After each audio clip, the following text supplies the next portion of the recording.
You guys ready? Mm-hmm. Let's do it. Let's go. Good morning. Welcome back to the pod. We got two special guests with us today. We got Brandon Dilley from the Dilley Meme Team, who's been here before. Yes, sir. And we got one of his top memers, Miguel California. Hey, Mike. Good to see you. And, well, thank you, everyone, for coming back. Before we start, well, first off, Brandon was on the pod before. We did a great episode. We'll link it on the bottom if you want to check that out and you enjoy what you hear today. Definitely go back and watch the first one. We're here today because you recently became, I want to say you've officially made it.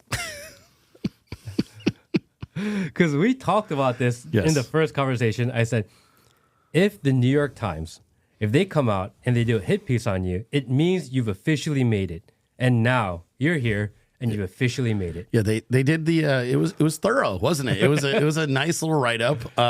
It was about 3 weeks after I think I was here with you, and I wasn't sure if they were going to do it because things had gotten kind of quiet, and then lo and behold, they dropped it. They contacted everybody. They were contacting family members, friends, and ultimately they went with their hit piece.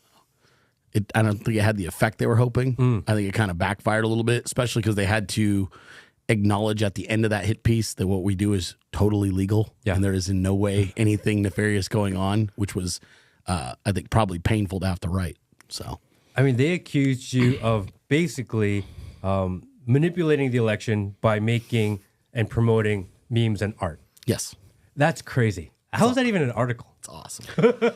Well, I mean, I think what was fascinating about it was he went and talked to top specialists, finance. Cal Berkeley. Yeah, Cal Berkeley. I mean, they went and he interviewed all these people and they said, well, in today's world, the internet is not regulated by the FEC. So unless it's on television or radio, there is no campaign finance laws being violated here. And furthermore, since we haven't received any money, he obviously couldn't find a paper trail for something that doesn't exist.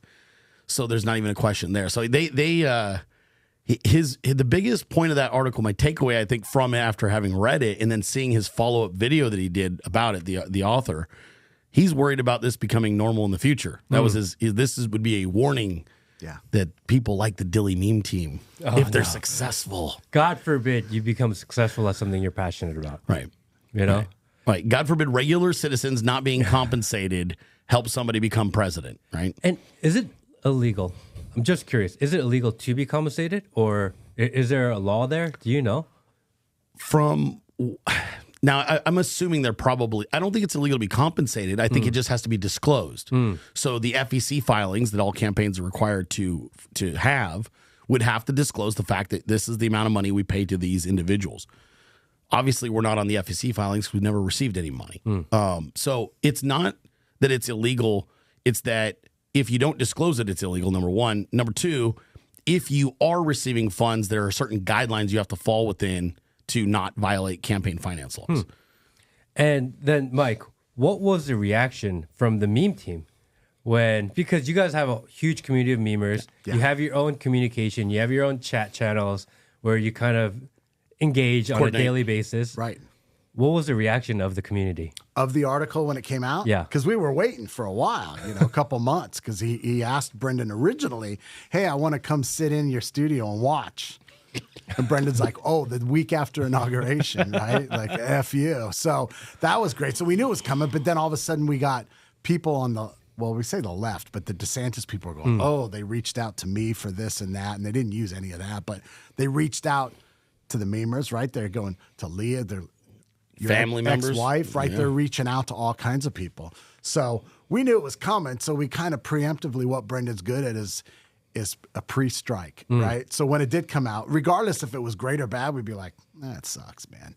So we did that. So when it did come out, I mean, I literally subscribed to I got the $1.99 discount rate on the New York Times, so there's no paywall. When it came, I canceled already. But when it came out, I was like, oh yeah, here it is. And it just kept going and going.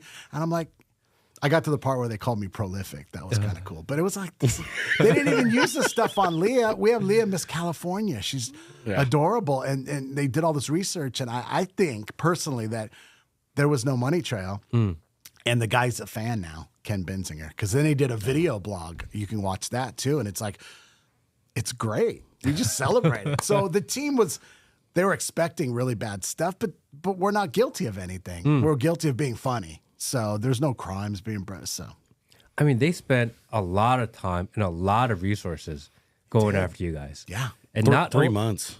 Yeah, 3 months, resourcing, contact people, digging, research. I mean, they spent serious resources to make this. You got to feel kind of proud about that. Right? All right, let's we're talk gonna about get that. you your article, dude. We're gonna make some calls. New York Times, hit me up. Give me a hit piece. Like, I'm waiting. Exactly. So here's how it is, man. I'll be super candid, okay?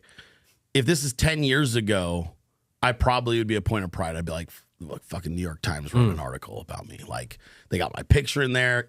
Good or bad, I matter enough to get attacked by the New York Times.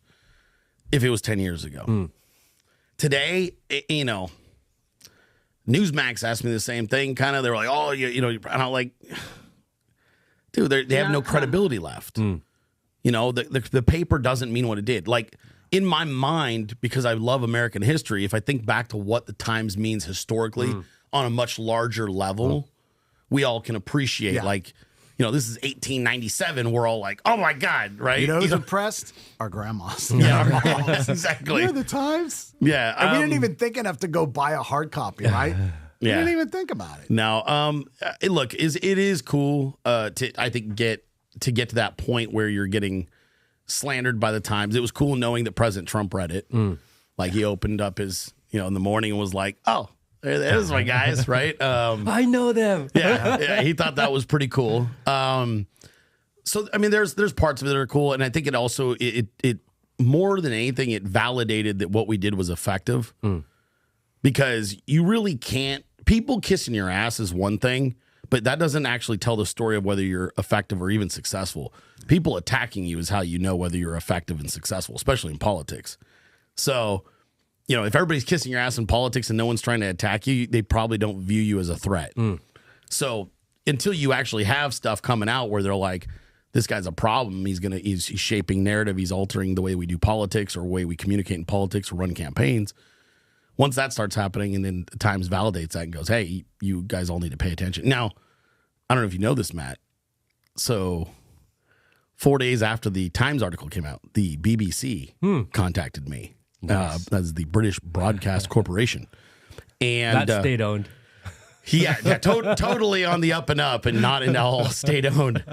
And they wrote me they always start with the nicest emails, dude. Like, if you read the emails when these people contact you, you would swear they were like super fans. Even the New York Times, he was like, "I am so impressed by what you've done. It's absolutely incredible." But he's doing it with drinking his tea. And Pinky out. So the BBC hits me up, dude, and they say, "We're doing a documentary that we would like to release in the spring, and we need to include you in this." And I told them no, obviously. I was like, "Yeah, I'm good. I'm good. You're not my friend. I know better. We kicked your ass once, and you're definitely not going to be pro Freedom America."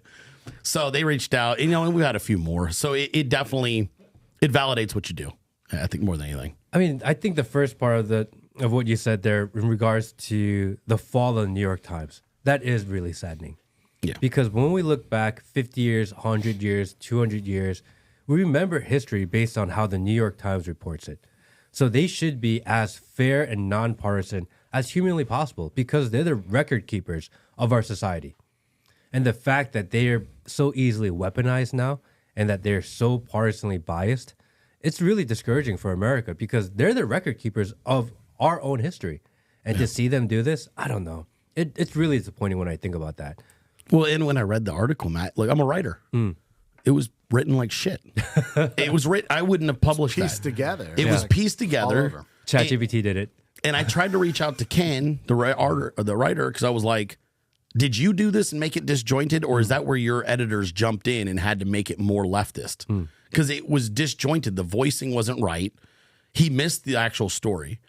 That was the other part of it that I thought was kind of sad. Like, you missed the actual story. The story was 27 Americans only connected by a string on the internet, exchange no money, and show total loyalty to one another, cultivate and create a team over the course of 3 years with no financial incentive, and take down a $160 million campaign while pushing President Trump up 40 points in the polls. Like, that's the story. So that's about as American as it gets. And he completely missed it because he was trying to do a hit piece, and it was awkward because there was no there. So the hit piece is going, and then he gets to the end of it, and he's like, so nobody took money. Anyway, they might in the future, so be careful. And there might be more of them. Yeah, I know. it was just weird. Dumb. Yeah. I mean, I think that's a great way to put it. To bring people together and create this sense of community and make an actual difference in society, in our lives. Because that's what people ask me all the time. World's going to shit. Country's going to shit. I feel like everyone's lying to me. What can we do?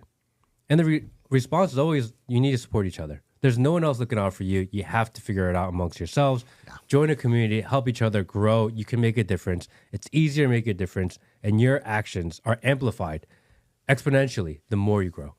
And they don't like that. They want to kind of keep you disjointed, want to keep you divided. But the reality is, it's always been true in society. If you grow community, if you bond together, you're just that more powerful. And I think you guys are a testament to that, which is amazing, which is why I absolutely love what you guys do. Thank you. Thank you, man. It's an honor to be here. And your meme team is always so supportive. They're so great. They show up to everything. Yeah. They came out. I got to interview Tucker. They showed up strong for it. Yep. Loved it. Yep. So great. No, well, that's part of it, right, Mike? Is like we've not only, it wasn't just about, like, we've had other people that were talented that we, through the years, we vet and we kind of have, just like having tryouts, right? Mm-hmm. We wanted good people to go with great talent because that's where you're really unstoppable. Because then you don't have to worry about anybody's character. You don't have to worry about any backstabbing. I mean, again, the part of the story that didn't get written in the New York Times, you're telling me 27 anonymous people who are connected through the internet and don't have any money, financial exchange, you couldn't corrupt any of them? Because they tried. They tried to pick off each person. Hey, I'm from the Washington Post. We'd like to do a hit, or we'd like to do I want to talk about what you've done. You're incredible. They did that with a ton of my guys and gals. And every one of them were like, talk to Brendan. And then that's where the conversation did. I have to go through this guy because they'd hit me up and I'd be like, no. Yeah. Right, Mike? I mean, 100%.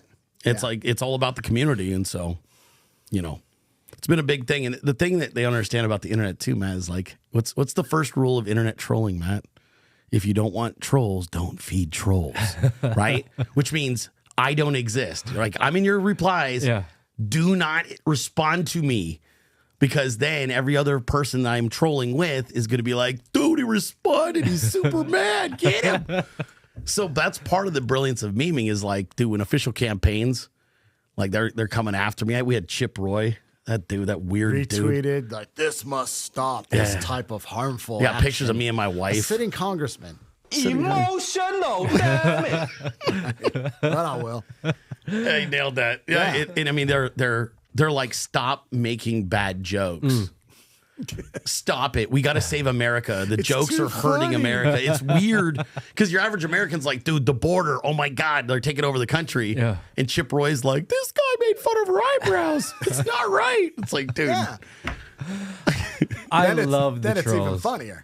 Right. I love the trolls. Yeah. I think the internet would be less fun without trolls. 100%. If everyone agreed with you and everyone was like, oh, yeah, good job, everyone, then, like, there's no interaction. There's nothing to fight back on.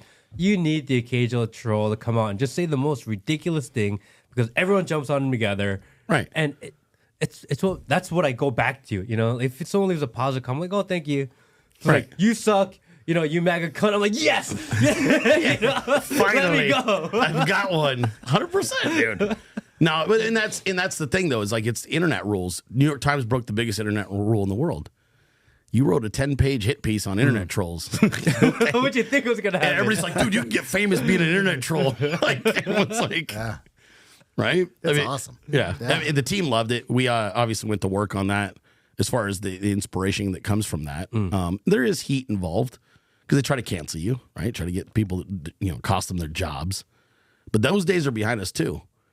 It's like, what are you gonna do? You're gonna take some guy that's a boomer with 30 years of experience. He's the top of his job. You talking about Kurt?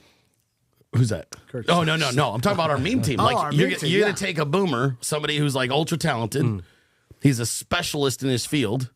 And you're gonna fire him because he makes pro-Trump memes, and you replace him with some With that 22-year-old kid? idiot that's lazy as shit and you need to use his pronouns at work.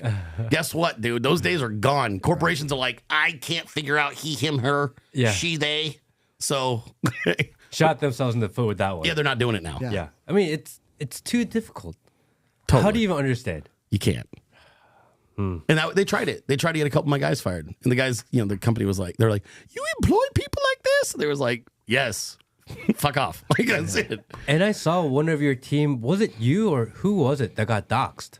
The first guy. Yeah, the first guy got doxxed. I've been doxxed. They've doxxed my wife and I's address. Yeah, they dropped my address on Twitter. They dropped his address. Yeah, on Twitter. That was just a couple weeks ago. And they lied saying, "Oh, I have a police report that you molested some." I was like, Yeah, I mean, it's know the easily police disproven department. stuff. It's like, Yeah. post it.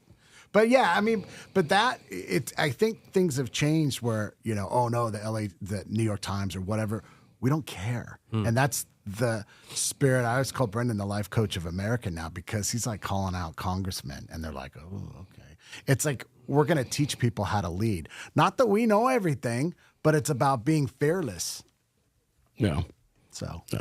Well, that's part of it, Matt. It's the validation. Yeah. If you don't if you tell me you're judging me and you go, you're the problem with America, and I go, ooh, am I the problem with America? It's like, so how much power do you got now? Because I'm just like, okay, and I walk away. And yeah, we had a couple incidences recently with congressmen, but Call them at home. Call them at home.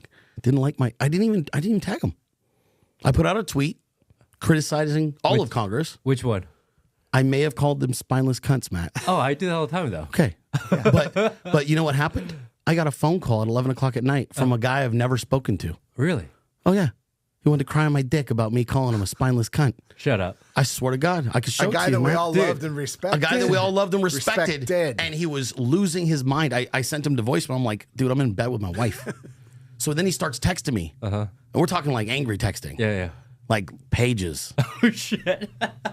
And I posted the screenshot. If Will wants to pull it up, I posted the screenshot. I said, bro, you work for me. Yeah. I'm like, you must be confused here. Yeah. You work for me. You and I don't have a relationship. We don't even have a friendship. I don't know you, bro. Yeah. You're just some dickhead congressman as far as I'm concerned. And he was like, his opener was, you show your ignorance when you judge all of us as a whole. I'm like, bitch, you're in Congress. Yes, you get judged as a whole. That's how this works. I really feel like this guy needs to get called out. If you can't handle it and you can't handle the public scrutiny, you should not be running for these positions because that's what you signed up for. But it's like saying, this Asian guy cut me off on the freeway, and then you text me like, "What are you talking about, mother effer? I'm in Atlanta." And you're like, "It's that kind of thing." It was me. There's Yeah. 455 congressmen, Right. What I'm just saying, it's just how do you think that we're talking about you specifically? Yeah, he took it super because you were personal. on our side. We thought you were great. I had no idea. Yeah, man. And then I put the heat back on him because I was like, oh, I'm sorry. Like, okay, first of all, look, I wouldn't do that. I wouldn't even be a dick like this if he and I had an established relationship. Had he ever called me, like he asked for my number months ago. Had he ever called me and said, hey, Brendan, I see the New York Times putting you through it right now. I'm sorry about that. I hope your family's well. Anything, I wouldn't have put his ass on blast. But your fucking gay ass didn't call me until 11 o'clock at night on a Saturday. And Miguel is I made you California's upset. at my house. Yeah, he was staying at the house. I'm like, you're calling me because I hurt your feelings on Twitter? He had one drink too many. He's sitting there reading through it, 100%. steaming. I'm like, I'm gonna get this motherfucker. You know what I'm saying? Call him up. Imagine, if you will, on New Year's Eve. But that's the thing. And then we start talking it through. We're like, he's by himself, obviously. Yeah. He's sitting out by the pool. He's drinking. He's Yeah, depressed. smoking a He's like, cigar, and he's like, fuck this. Weird behavior. Weird behavior for sure. Just lost it. Well, and then I replied to him too, because look, I'm gonna give anyway. I'm a fucking life coach, dude. First of all, you're not gonna logic me when we get into these dialogues. So I was kind of like, well, that was really weird because a couple weeks ago, the New York Times tried to ruin my life along with Team DeSantis, and I don't remember you saying a fucking thing. So I'm sorry. Was I supposed to show you some kind of loyalty? Not only that, it makes it even weirder, bro. He's not my congressman. Yeah. I'm not your constituent. Well, thinking about DeSantis and his relationship with his wife, this guy, he might have not been alone. his wife was probably sitting right next to him. You gonna let him talk to you like that? Yeah, you gonna let him talk to bitch. like yeah, you know?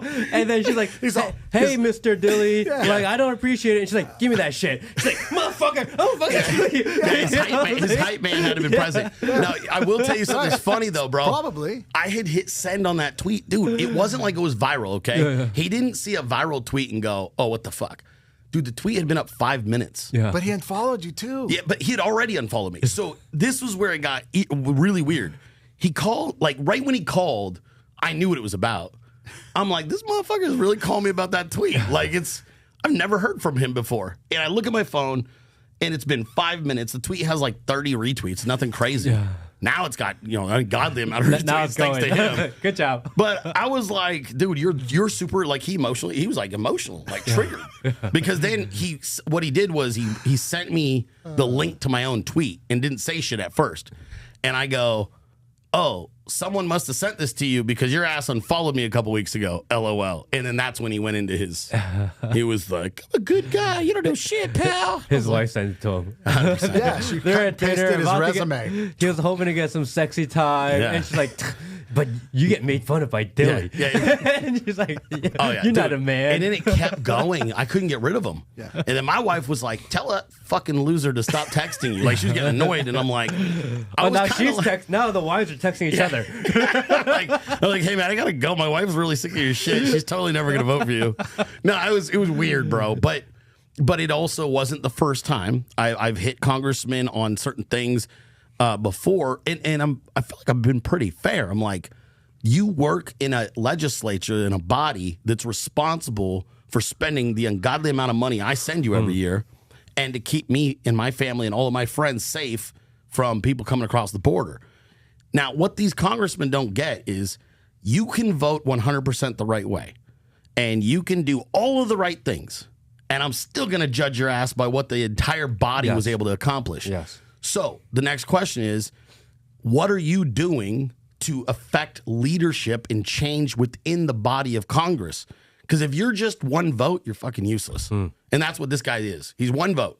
I'm a patriot. Yeah, but you're a one vote Yeah, but he patriot. goes on Fox and, he says they the do. right They all go thing on there, and right? The whole, Yeah. I have a great voting record. It's like, but is the border open? Right? Is it open still? So today I made a video. You guys were thinking you probably haven't seen it yet. I made a video about FTX and Sam Bankman-Fried. Oh boy. So they dropped the second trial on him, which was about his political campaign contributions, right? And he contributed to a lot of people, and they didn't give him the money back. Most of them didn't give the money back. And they just on Friday of last week, right before the holidays, at the 9th hour, when no one was looking, they just dropped the charges. Yep. And no one's going to have to testify for this. Unbelievable. It's unbelievable. So I made a video about this. And in it, in doing my research, I found out that Lucy McBath, the congresswoman from Gwinnett County, got $1.9 million. Oh boy. I didn't know that. She's from right here. Right. And she was a part of this Democrat. That's a lot of money, by the way. That's a lot of money. That's a lot of money. And she ended up winning by something like 20 or 30%. And if you live around here, you saw her face on TV every single day because they spent $2 million showing you her face. Right. And then I was looking, I was like, wait a second, I know that name because me and Will were talking, we're like, hey, who's our congressperson here? We never hear their name. We never see them do anything. We never see them in the news. We never hear anything about them. And then her name pops up, right? The second most paid person in the entire Democratic Party was Lucy McBath of Gwinnett County. And I was like, I'm getting ready to put my post out. I'm like, I got to name drop her. I got to put it in there. 100%. Because it's where I live. I had no idea. Yeah. How do I live here and have no idea that she got $2 million from FTX and Bankman-Fried? And that's literally the reason why she bought the seat. She literally bought the seat. Or they bought her seat. Right. There was an exchange there. Yes. We're going to make sure you win. And then you're going to vote this way, that way, and this way. For everything. On everything. Just like what's that, the account Unusual Whales that posted the list this morning of all the insider trading from Congress. That guy's great. They all beat the market. Yeah. Bunch of savants down there, man. Brilliant. Yeah, I was looking through his old post from a year ago, and she was on his list of number 2 on the list. I was like, how does no one here know about it? How does no one talk about it? Literally where I live, and I'm like relatively in the know of this type of stuff. If I don't know about it, nobody knows about it. I'm like, I have to name drop her. So I put her in. Good. And now, who knows? Maybe I have a message. Oh, yeah. Now you're going to have them knocking on your door. Because that thing is going crazy right now. It just instantly went on fire. Because people didn't know. Yeah. So a lot of people post is going to go, I'm probably going to do a couple million views on that thing. My guess. It's going. And 1.9 million is what she took. 1.9 million. 1.9. That's all of your advertising for the year. Yeah. That's literally all of your advertising. You just bought the seat for somebody. 2022 campaign. Well, good job for telling the truth, well done, bro. Matt. Yeah. And I was looking up articles because I can't find anything online about her. And when I go back to the original articles, this is before he got in trouble. So it's all like how amazing she is because she got their contribution. And then now it's like, oh, fuck. Right. You can't unwrite those articles. They just said she's amazing because she got the money. Yeah. You know? She secured the fucking She bribe. fought hard for that. You know? That's bullshit. So it's hard. It's hard when you deal with like local congressmen because it's people that affect you. But your situation, they don't even represent you. No. What he didn't like, here's what he didn't like. I introduced a different paradigm to the American public and he got scared shitless. They all should be. And that paradigm is fuck the Republicans, fuck the Democrats. We're judging all of you based on the end result as a body. So now you're not just R's and D's, you're an entire team, and you assholes suck. And honestly, if they're going to call themselves the Uniparty, then fine. Then you're going to go down in the ship like a Uniparty because no one's benefiting from what either side of the aisle is doing right now. No, not at all. There are not poor Democrats on the streets of Atlanta that are like, thank God that lady over in Gwinnett got $2 million. You know what I'm saying? Like, they're all suffering under the rule of these people. And so what I think he was intimidated by was I'm lumping him in with people that he perceives as crooks. And to his defense, he's got a great voting record. He does all the right things. He's a good, by all accounts, a good man. He didn't like that I'm like, yeah, you're a good man that works for a shitty, corrupt organization. Sorry. And ultimately, it's going to take that kind of pressure, though. I believe that Congress should be treated like total shit. They all fancy themselves as celebrities now, thanks to Donald Trump, because he made politics cool. So they all think they're celebrities, but they're not celebrities. They're useless. And they need to be treated with contempt until they start performing. Like if you or I owned congressmen, right? And you're a business owner, I'm a business owner. You'd have fired the shit out of everybody. Every single one. You'd have fired them. It wouldn't have mattered what they said either. Because even in group projects, the guy's like, I'm the one who did all the work. I'm a good guy. Like, I didn't blow your money. And it's like, did you get the others to follow your lead? Well, no. Good. You're all fucking fired. Get out. Ultimately, the project is the project. The project is running America and saving America, protecting America, funding America. You're all failing. None of you should be treated very kindly. Period. I mean, they work on projects and they work on things like budget and they work on it for months. And then it's 4:59 before vacation. We're like, we're almost done, but I got to go on a trip. Yeah. And they all cut out. And they never finish. And then by the time they get back, I mean, we still don't have a balanced budget for next year. No. It's 2024. We don't have a budget for this year in 2024. How crazy is that? But they're renewing all the shit that you don't want them to do. All the spying on Americans, all that's being renewed. Yes, which a lot of people don't know. And I've been trying to put it out there. People... And it's crazy because it's almost like people don't care anymore. No. They're so like desensitized to it. Because I'm like, hey, there is a Section 702 of the FISA Act. It's going to get extended. It got lumped in to the Pentagon budget, which is crazy. Why is there... Insane. Why is there a surveillance act and surveillance program hidden within a budget? Right. And people are like, oh, yeah, but they do that anyway. Like, no, you don't hide surveillance programs in a budget. No. But that's exactly what they did. And people are so jaded to it. Well, they're like, demoralized. Of course they do that. They spy on us anyway. I'm like, no, but I don't think you understand. It's hard to spy with no money. Yeah, with no money, there is no spying. This is ultimately, and people don't like it, money makes the world go round. Because you might have all the nefarious, secret, scary things in the world over here that I don't know about. But if your ass can't fund them, they're not happening. True. So that's what it was. They're like, well, they're going to do it anyway. Not without money, they're not.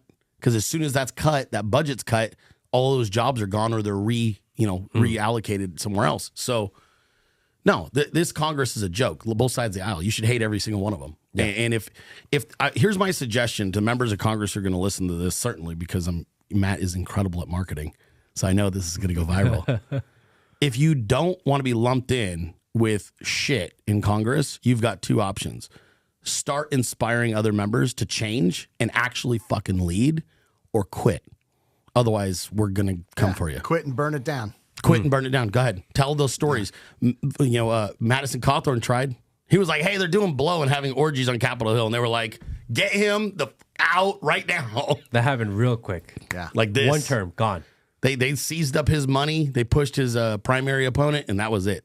What about the other guy, Santos? Yeah, George, same thing. Who's been kind of like, oh, you guys going to kick me out? I'm burn this motherfucker down. Bro. He's been just dropping it. How did they not get warned? Like, hey, dude, maybe not piss off the gay guy? Yeah, maybe not The this flamboyant guy. gay guy that's really loud and isn't scared of shit. Maybe he's not the one that you want to burn. Like, because I think he's going to probably have fun with it. They are just so oblivious to how the world really works. Yeah.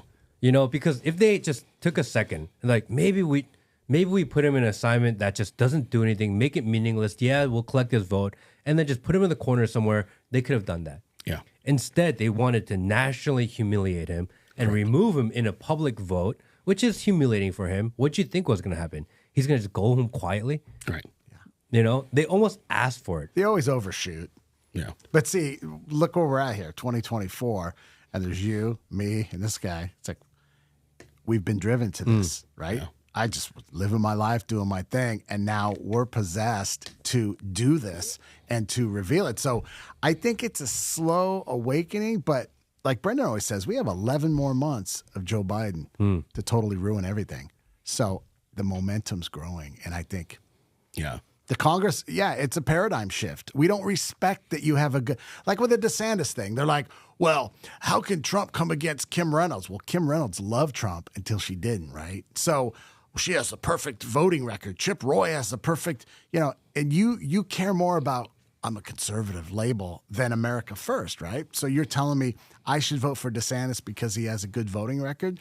The normal American, go, he's a disloyal piece of shit, right? It's the normal people, but they're trying to condition you to go, dude, you're not a real conservative then. Oh, you're not a real Try to shame you. Right, and that doesn't work anymore. We're like, the thing with Santos is funny too, because you can tell that's an old playbook, which is you stepped out of line, we're going to punish you, and we're going to do it nationally. And the reason we do that is to send a message to everyone else. And this is the way it worked for a really long time. But, dude, that works when you have people who have a lot to lose. And I'm not trying, no disrespect to George Santos. He worked his ass off to get that seat.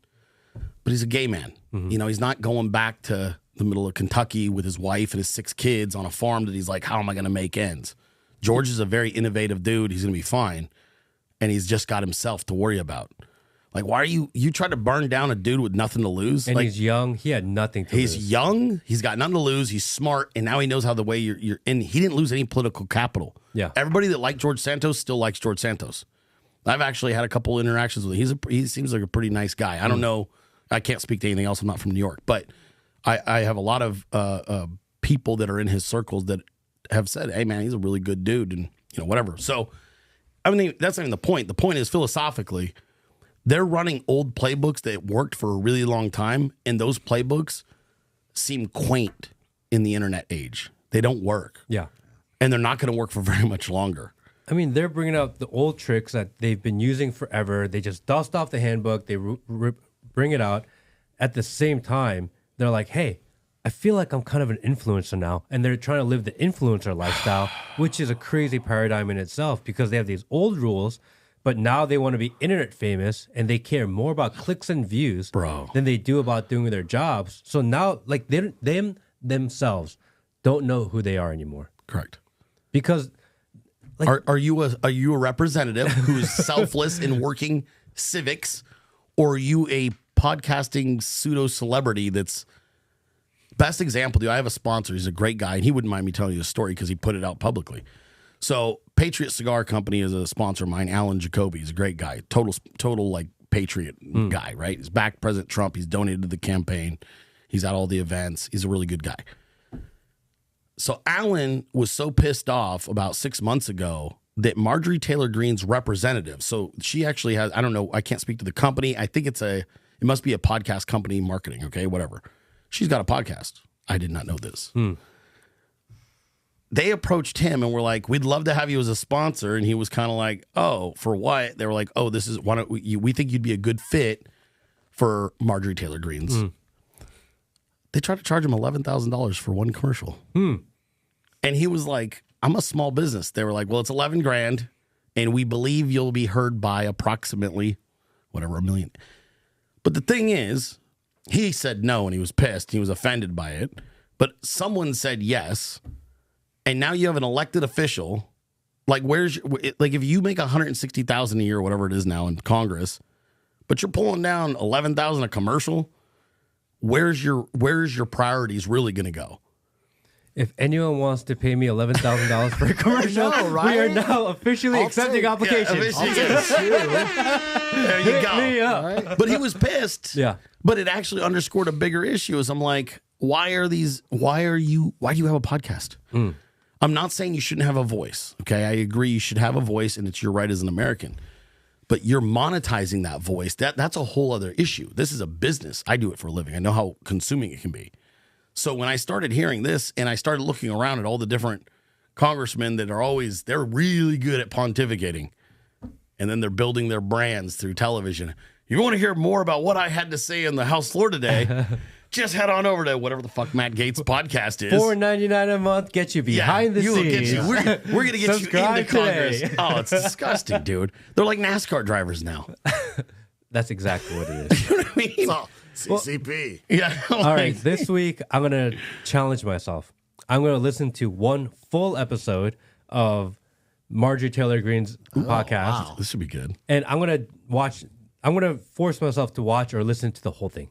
The whole thing. Because if you watch clips of it, you don't get the real feel of what's going on. You want the full feel. I want the full immersive experience. I may even put it up on this screen. There you go. And just and make him zone in. Yeah, and make it Will Silver. You and I, we got to watch together. Theater, he just signed this guy up for some bullshit. Will's like, wait, what? Like, what did I do wrong? So we're going to watch hers.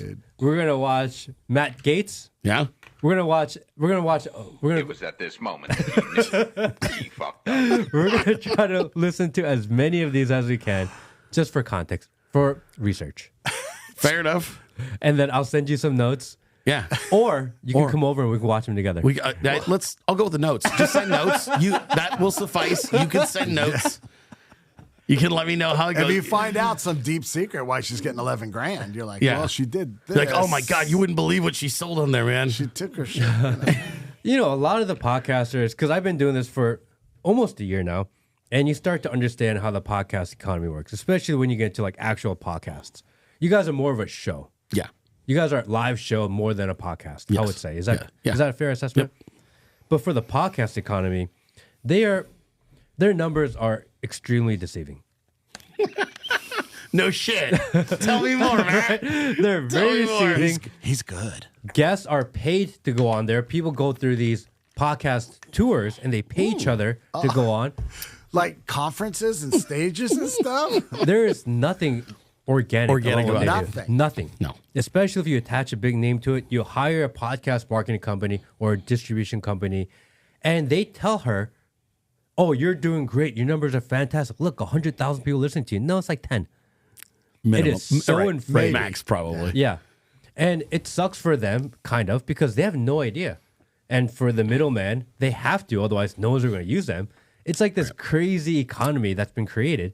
Yeah. And the congressmen walk around thinking, damn, I'm so popular. Like, no, bro. If I saw you in the street, I wouldn't recognize you.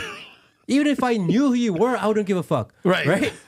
No interest in talking to you. He just described DeSantis' bar episode like yesterday. Yeah. I saw that clip yesterday, too. Motherfuckers walking around like, so... And people are just like, get away from me. Can we find that clip, too, Will? It's Ron DeSantis in Iowa at a bar. And you know, might as well just jump on Meatball's head while we're doing it. Speaking of podcast grift... It's a Forbes. Yeah. Forbes on YouTube. So speaking of the podcast grift, it's sort of like the publishing grift. It's sort of like DeSantis getting a book deal from Rupert Murdoch before running for president. Going on tour. And they buy, what? I think it was disclosed in his stuff. It was like they bought 50,000 copies of his own book, which launched him into the New York Times bestseller list. Wow. And then they went on tour and gave the books away. Yeah. And they're like, I'm a best-selling author. It's like, no, you're not, you fucking loser. You bought your own book. Out of it. Nobody asked for the book to begin with. Right. And then you gave it away because no one wanted the shit. It's the same thing, dude. Like, this is one of the things I've highlighted on my show, and we talk about. This is a deeper conversation now. This whole country's a fucking Ponzi scheme. Yeah. Which is why the talent and the value isn't there. People aren't interesting. They're not fucking funny. They don't actually produce anything worth buying or consuming. They can't hold your attention. And the only reason they can wrangle you into shit is they're like, hey, I found a guy who actually does have talent, and he's going to come on and listen to me ask him fucking dumb questions. And that's what happens. And that's what they're like, oh, we're paying whoever $5,000, and he said he'd come on with us for 15 minutes. And then you get all the clicks, and you're like, oh, it broke even or whatever. That's not business. That's not business, and that's not journalism, and it's not entertainment. Good. No, it's not entertainment either. Oh, here we go. Okay, let's play this one real quick. Behind you, Mike. It's DeSantis. He's doing really good here. Look at him. He's huge. What a popular guy. Can we get an extra large or what? Look at he's like, yeah, how you guys doing? Uh-huh. Oh, that's a good one. Yeah, make that face, bud. That's definitely the good face. Oh. So it's nice that one guy wanted a picture. There's the handler, bro. That's the blonde. She's the handler. Yep. So this is in Iowa. Yeah. It's at a bar. And this is while Iowa is getting blown out. Yes. 35-0. Yeah. He has by incredible Tennessee. timing. No one on his team's like, hey, maybe it's not the best time. They're getting blown out. People probably don't want to talk to you. This guy's drunk. He's like, yeah, sure, I'll get a picture. Who is this guy? Bro. We didn't play this one. I didn't see this one. This is a different one. This is fun. This is a different bar altogether. You see Casey's face? She's like, real They're man. nicer to him. This is, good for him. He's getting a nice response, kind of. Well, the handlers have to go in front and be like, hey, would you like a picture? This is Ron DeSantis. Like, oh, yeah, sure. It's 100% No, what it's the they're same doing. bar, because that's the guy when he walked in, remember? He had like the red hat on. Oh, you're right. Yeah. So this must have been either later or earlier. He's all, hey, everybody, FSU. They're losing 28-0 right now. Right, so everybody's already 3 sheets to the wind trying Yeah. to cope with the loss. Yeah, it says 28. So they lost 35-0. So How come they're not 28-0. wearing their DeSantis gear, though? Like, organically and everything. I think he just showed up. He's like, I'm going to go to the bar. Right. And it's going to be a great time because it's a big game. Right. It's a bowl game. Everyone's going to watch it. Everyone's going to be really happy about it. Dude. Oh, no. Hold on. This is before the Iowa game started. Oh, so that's why they're still in a good mood. Yeah, this is why they're still in a good mood. So they're pre-gaming. Pre-gaming. He showed up at the pre-game. But here's the thing, Matt. When you go anywhere with Donald Trump, if anybody even slightly knows that that's Donald Trump, yeah, crazy. it's literally like it's like one person turns into like 100 to thousands people. Yeah. Like this, and then they're all trying to touch him and talk to him and everything. This is like local anchor man from your TV show just walked in. How many of those locals are like, we ain't shaking his hand, bro. Yeah, no. We ain't shaking. I remember when there was a story after, I think Trump did a rally in Miami, and he went to one of the Cuban restaurants, and he Versailles. offered to buy everyone food. Yeah. And the news articles came out as he left and didn't even pay the bill. That was a news article. Right. I talked to a couple people that were there that day. They're like, he didn't pay the bill because no one ordered anything. Because everyone wanted to be around him. They didn't even order. There was nothing. There was no bill. There was no bill. Yep. But it's funny how they take these situations. Always. And probably there's someone out there that's taking that cheers and going, look how popular he is with the man. He's a beer drinker. They're gonna literally drink that beer with you and then go vote Trump, bud. Sorry. Yeah. Hate to be the bearer of bad news, weirdo. Casey's over there working the other guys. Look at He's just so awkward. Yeah. This is And cringy. I didn't hate him in the beginning. none of us did. No, none of us dude. did, dude. He called him the GOAT. We thought he was the greatest. Thought he was a good ever. governor. I was thought like, he's doing a good job. I thought he would. I think if he just got in line, said, "I'm trying to become number 2," no one would have went after him. He would have been all right. Right. Whether or not he got it, nobody knows. But I think everyone would appreciate him. I don't think there would have been as much going after him. It's when he decided, I'm going to run for president. Well, it's the way he did it. Yeah. There was a sales pitch he could have made. Hi, I'm Ron DeSantis. I love Donald Trump, but it looks like Donald Trump might be getting indicted. I don't know what that means for our party, so I'm throwing my hat in the ring. In the event that President Trump's not able to be our nominee, I'll be here to help I you love guys. President Trump. It was called respect. Yeah. He could have just shown some level of respect. And it wasn't even respect to Trump. This is one thing where the DeSimps always get confused. No one's saying you need to kiss Trump's ring. It's his voters you disrespected because you didn't even try to get my vote at any point. You never were like, you know what? We know why you love President Trump. We understand that. And this is why we're going to give you Ron, and this is what he can do a little bit differently. No one made that argument. Not one time. Instead, you're a cultic, Yeah, you're in a orange cult. man worshiper. How are you going to get the MAGA vote? Being a dick. Right. That's all they do online. And 6 months in, after all of that, he could have still at least been in the running for a VP spot. Could have. And he does if you can do 4 years as VP under Trump, Right. realistically, he would have been a shoo-in to do 8 years by himself. But he burned it all to the ground. Yeah. I mean, you can't come back from what he's done. No. I don't think it's repairable. You can't unsee the lifts. You can't unsee the awkward smile. You can't. And you guys obviously showed it me so many times. It's like burned the into my boogers, brain. the wiping boogers on constituents. And shaking people's hands after. It's gross. disgusting. Yeah. You can't unsee that. You can't unknow that. It's one of those things. It's like I can't ever look at RFK the same. You fucked him up. You fucking ruined him for me. I want you to know that. Just watched Hell is for children. It was a bro. single 4-minute video with an incredible track behind it, and that's it. Before I was on your show, because I was on your show. If anyone doesn't know, I was on Dilley Show. Before I was on the show, I was like, but I don't know if he can win, but I'm not so opposed to him. I was very neutral on him. Yes. If anything, I had a favorable feeling. Yes. I watched that video, and you showed me that video. I died laughing on the floor. Yes. Literally fell on the floor laughing. He did. I can't That's it. see him ever again. No. Every time I see him pop up on TV or in the news or whatever, I'm like, He's talking about the Ramble one that Ramble did where he's suggesting 3-ways and shit. Oh, yeah. That's the one. And Matt lost it. It was like literally on the I floor. remember. He was on the floor of the studio laughing. see if you can find that. Well, just give you like 30 seconds. That was a Ramble the video, dude, and it was a kill shot because it was all based on his own words and his own diaries and then his own ex-wife's words, and it was like, this is really bad. I just remember the first like 20 or 30 seconds. It's the voice work. And the voice. And I was like, you got why is this so funny? I don't remember the last time I fell over laughing. Yeah, but see, that's like old school Saturday Night Live, man. I love from it. The I love 70s. it. And there's none of that because it's dead. The music industry's dead. All we're doing is filling a vacuum. And we're all remembering old school comedy, George Carlin, all that stuff, Eddie Murphy. And that's our vision, is to educate America on how it used to be. You know, Americana, vintage Americana. Yeah. And we have a team that's doing it. And you guys do mostly memes, mostly some comedic, some a little more serious, right? Some of them get really dark. What's her name? Lauren Eve. Yeah. She gets really dark. Yeah, she can. Yeah. Those are my favorite. You like really those ones? deep dark ones. Deep dark ones? Yeah, those are the ones like The darkest one this year, I think, was probably Hell is for Children. That's where Leah was singing over it. And that was the RFK meme. Okay. Where it was jumping back and forth between Hunter Biden and RFK, and it was juxtaposing them. They're saying he was Hunter before the internet. Right.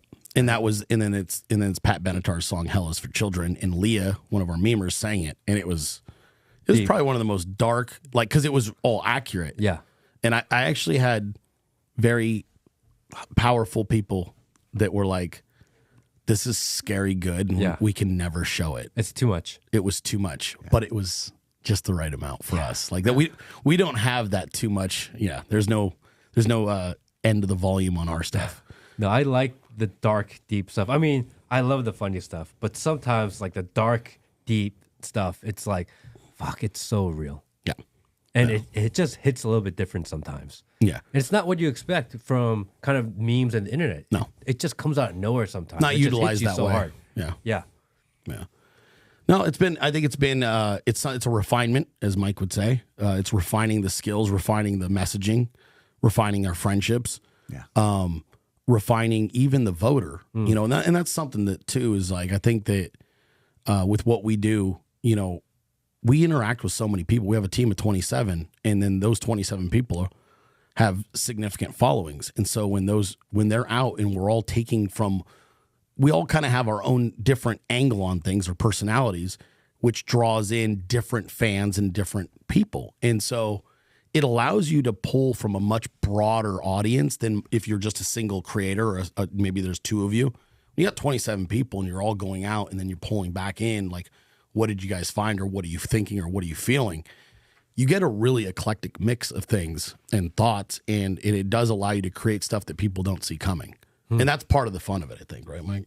Yeah, it is, because we have so many different people, and if Kent Benzinger really did the story at the New York Times, it's an American story. This is like the militia taking on King George. It's like you have different parts of the country, wherever country, something's in Bedminster, we got people out there. Something's in Florida, we had 4 people in Southern California, and that's the beauty of Americana. All races, all religions, we come together. Why? Trump, America. And it's a great story, but nobody wants to capture it because, again, you don't want to give it any kerosene. I mean, but that's the exact reason why they're going after you. Yes. Because you represent what America used to be, and what they don't want it to be any 100%. longer.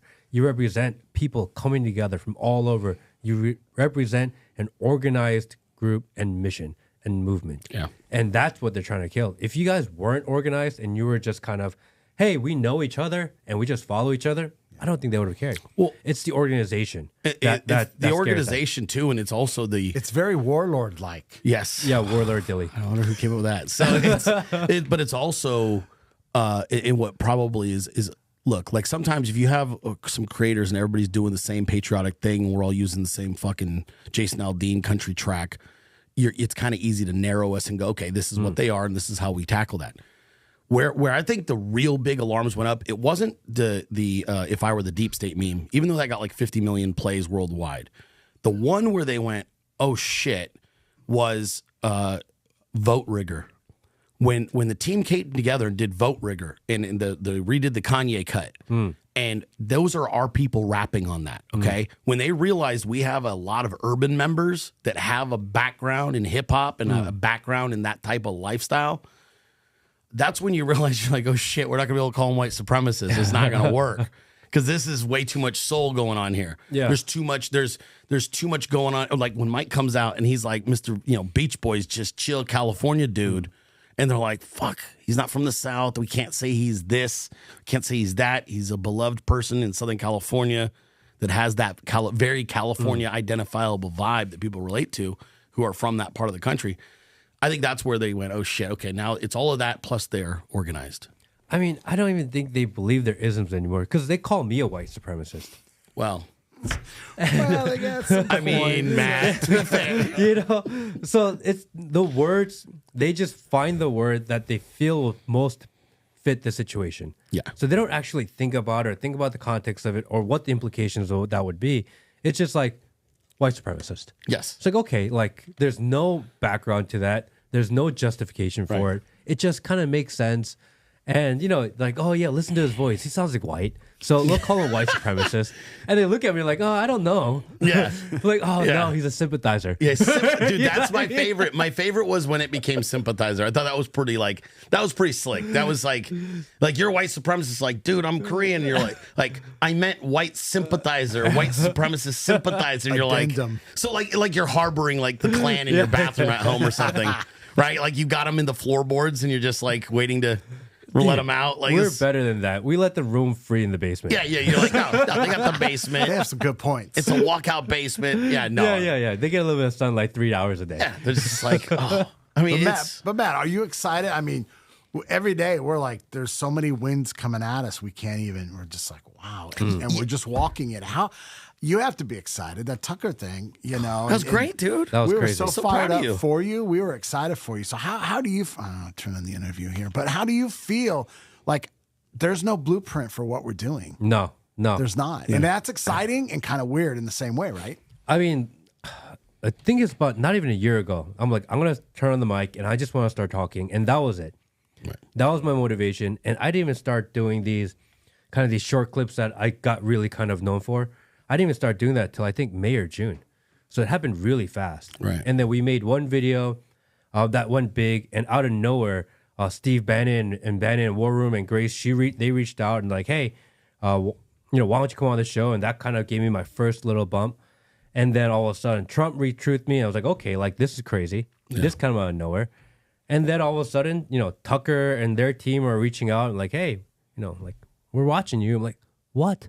Yeah. Right. Yeah. Really? Right. And I remember when when I first noticed that they were kind of like following me, I messaged them because I'm like Tucker's team's following me. I gotta message them. I gotta do Right. it. And I was like, oh, hi everyone, I'm just like awesome, and like I'm such a huge fan, and like you guys are so great, like you guys inspire me, and like this is so cool, like everybody like awesome, something like this, right? So like just geeked out. Delete. And Lexi messaged me back almost immediately, and Lexi goes, well, if that's true, then this is gonna make you really happy. Tucker is actually the one that told me to start following you because he noticed your stuff and he liked it. He wants to keep tracks on what you're doing.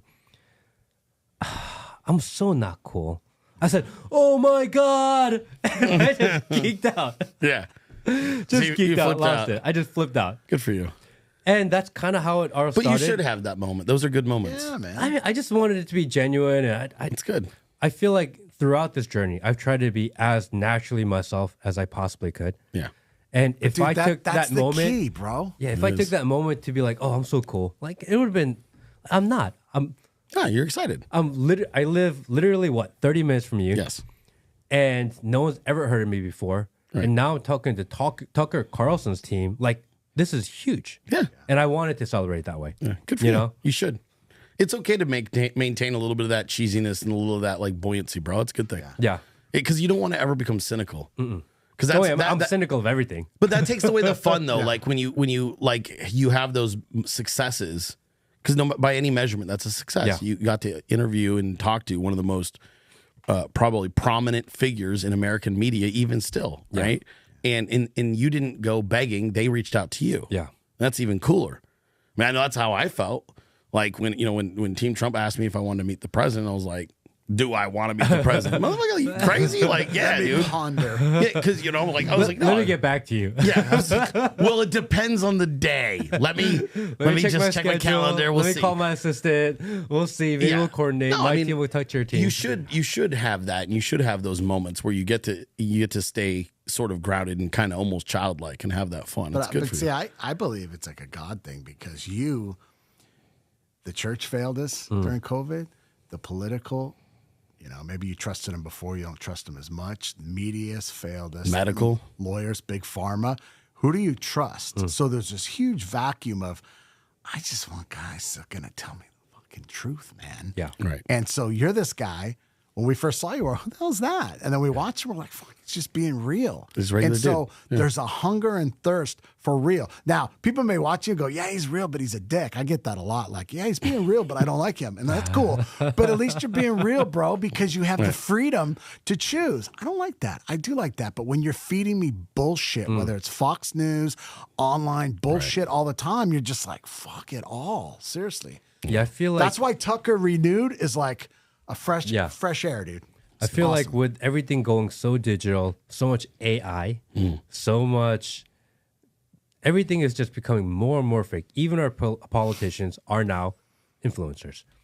With all of this, people who just have a genuine, honest voice, I think they will become the most, I don't know about the most popular, but the most valuable. Agreed. Because scarcity is value. And as genuine, real people, especially on the internet, become scarce, they're going to have most value. Absolutely. If you want to make a couple quick bucks, go digital, go AI. Right. Because there's always an opportunity in a growing, emerging market. Totally. If you want to have longevity and you want to stand out above the rest, just be as yourself as humanly possible. 100%. Because that's what people will relate to more and more, even more so as we go more and more digital. Agreed. That's but see, he's not like, okay, he's being successful. He keeps moving up the chain and he's like, okay, now I'm going to build my empire, right? And it's like, no, we're like, we want more truth tellers. Yeah. When we saw you and then he talked to you, we're like, oh my God, it's our people, right? Right. That's how the connection works. And so it's not that we're great at this. We're just going to tell the truth. And like minds are being connected all over the planet, bro. And it's happening. And so it puts the pressure on these politicians not to be dicks, man, and be real. And that's a big challenge, especially if they've already compromised and sold out. They're being controlled, right? So that's their problem. I have a question for you, Matt. Yeah. That's a follow-up.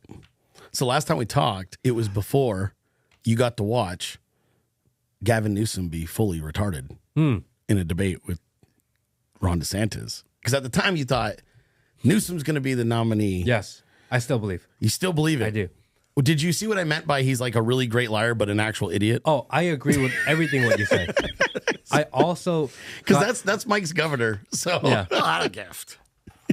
he tells one truth and 99 lies. yes, Yeah. But he leads with the one truth, and he is so good at doing it. at lying. He's great at it. He's fantastic at it, and I think that's the problem. It's not that he's competent.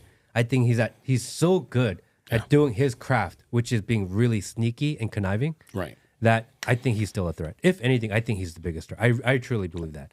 I think it's someone that you need to watch out for because if not in 1 year, in 5 years, Right. this guy is not going anywhere. Yeah. And he is so company man. Stand in line, be supportive. Like the DNC must just drool over him Yeah. because he always says the right thing and says exactly what the DNC would want him to say. Pushed, or provoked or not. He's just that guy. He's that good of a sleazy. If you had to draw up in your mind as a cartoon, right? Growing up, The perfect sleazy person? The perfect sleazy politician, it's exactly what you get. It's him. That's it. You know? And the only way you crush a guy like that is you have to peel back the onion a little bit because then he falls apart. He can do the really quick answers and he can do the really good like rhetoric and the banter. But if you can pin him down and you force him to expand on subjects, that's where he falls apart. And DeSantis got him to do it a couple of times in that debate. DeSantis himself has his own issues, obviously, as we all know. DeSantis is just so unlikable that it almost made Gavin Newsom's points seem valid. Correct. And that's what I mean. Like, he doesn't understand DeSantis, that is. Whether he understands it or he's just not capable of it, he wasn't capable of showing that Newsom was a lying sleazeball because DeSantis is a lying sleazeball. So he was having his own problems with it. But anybody with, I think, a competent, intelligent person with who knows the subject matter will make him look really, really bad. Okay, so then difficult question. If he were to, hypothetical, end up going for Biden's VP, Okay. not impossible. Not impossible. Not, okay. not likely, but not impossible. Who on the right would be a possible person that would be able to go up against him and go head to head with him or toe to toe with him in maybe a debate? Ben because Carson. that's what it's going to come to. Ben Ben Carson all day, He's like really soft-spoken. which is perfect. You think when that- you're dealing with a loudmouth Yeah. who has a track record of being sleazy, and you take a man that's beyond reproach, even if you're on the opposite of the aisle, you don't brain attack. surgeon. You can't attack him. He's a black brain surgeon that grew up in a tiny 1-bedroom house in Detroit in the ghetto, and then he made it to the top and he gave back to the community. That dude's beyond reproach. You take a competent guy like that who's soft spoken, because you see the challenge is if you attack him too heavily, you look what else does Gavin have going against him? He's white and he's sleazy. He's black and polished. The optics of that are really, really bad. It's going to come across like you might disagree with Dr. Ben Carson, but you can't slander Dr. Ben Carson. And that takes away basically a lot of Gavin Newsom's arrows are based on being able to sling that. Ben Carson, you're going to have a hell of a time with because I think he's a very polished individual who doesn't have, there's zero scandals his whole life. Like he's a good dude. And so that's someone I think that you would take all that negative energy from Gavin Newsom and just succinctly and calmly answer it. And the more you step on a Ben Carson and interrupt him, the worse you look. Well, because it comes back to being real again. Bingo. And it's like, is there anybody that's real? Yeah, Ben Carson's real, man. Yeah, because And you can't get somebody where everybody makes the mistake is you take a loudmouth sleaze like Newsom and you think you need to match him in energy. But that's wrong because then if you end up wrestling with a pig in the mud, you're both going to get covered in mud, dude. You need Ben Carson or somebody like that that can take that bullshit and then intellectually be able to break it down and counterpoint it. He's a guy that's not going to argue and fight for the mic. He's going to be quiet, let you make your lying points. Well, the DeSantis people thought that, Ron won the debate. They went in thinking we're going to debate him on points and beat him. Newsom was going to lie and bullshit and just made fun of him. And so we that don't like DeSantis were like, oh my gosh, I got about 30 clips of him going, and then yelling, "You don't." It's like, Right. dude, you don't even He didn't understand the You're venue. the joke. Yeah. You're the punchline, bro. You were the punchline before you even walked in there. Well, and also, if we're going off the scenario you just painted, remember, VP is going to argue policy. That's not a Newsom strength. He likes to be the face. I mean, Kamala. You know what I mean? You're and the basically fly, though. yeah, The fly. You're hindered no matter who. If you take Kamala or Gavin Newsom, you're hindered on. Now let's be real about the whole thing. They're not going to debate anybody. Yeah, that's Let's just cut the shit. They're not going to be a debate. how crazy is that? Is that even on the left, there's no debate, no primary, no discussion. Nope. Actually, I did a video about that. I said, where's Marianne Williamson and Dean Phillips, who are polling equivalent to almost a Vivek Ramaswamy, Yeah, I saw you say that. who That's is awesome everywhere. point. Yeah. And how come even the left press don't give them time? They always say we're fighting for democracy. Joe Biden loves to say that shit, right? We're Right. fighting for your democracy, but yet they have zero democratic process, none whatsoever. They're shrinking the number of voices in this country, not adding to them. When they torched Bernie, Yeah. that ended it for a long time. Yeah. I mean, it is. Push It's out ironic. RFK. Yeah. Yeah. But I mean, you're absolutely right, which is they look and they go, we were trying to save democracy, and it all runs through Joe Biden. And you're like, you what have the no fuck? choice. Like, right. They didn't even, I mean, imagine how disenfranchised, and this is the part where very few pollsters are getting it right. Some are getting it right. Rich Bear specifically, I think, is getting it right.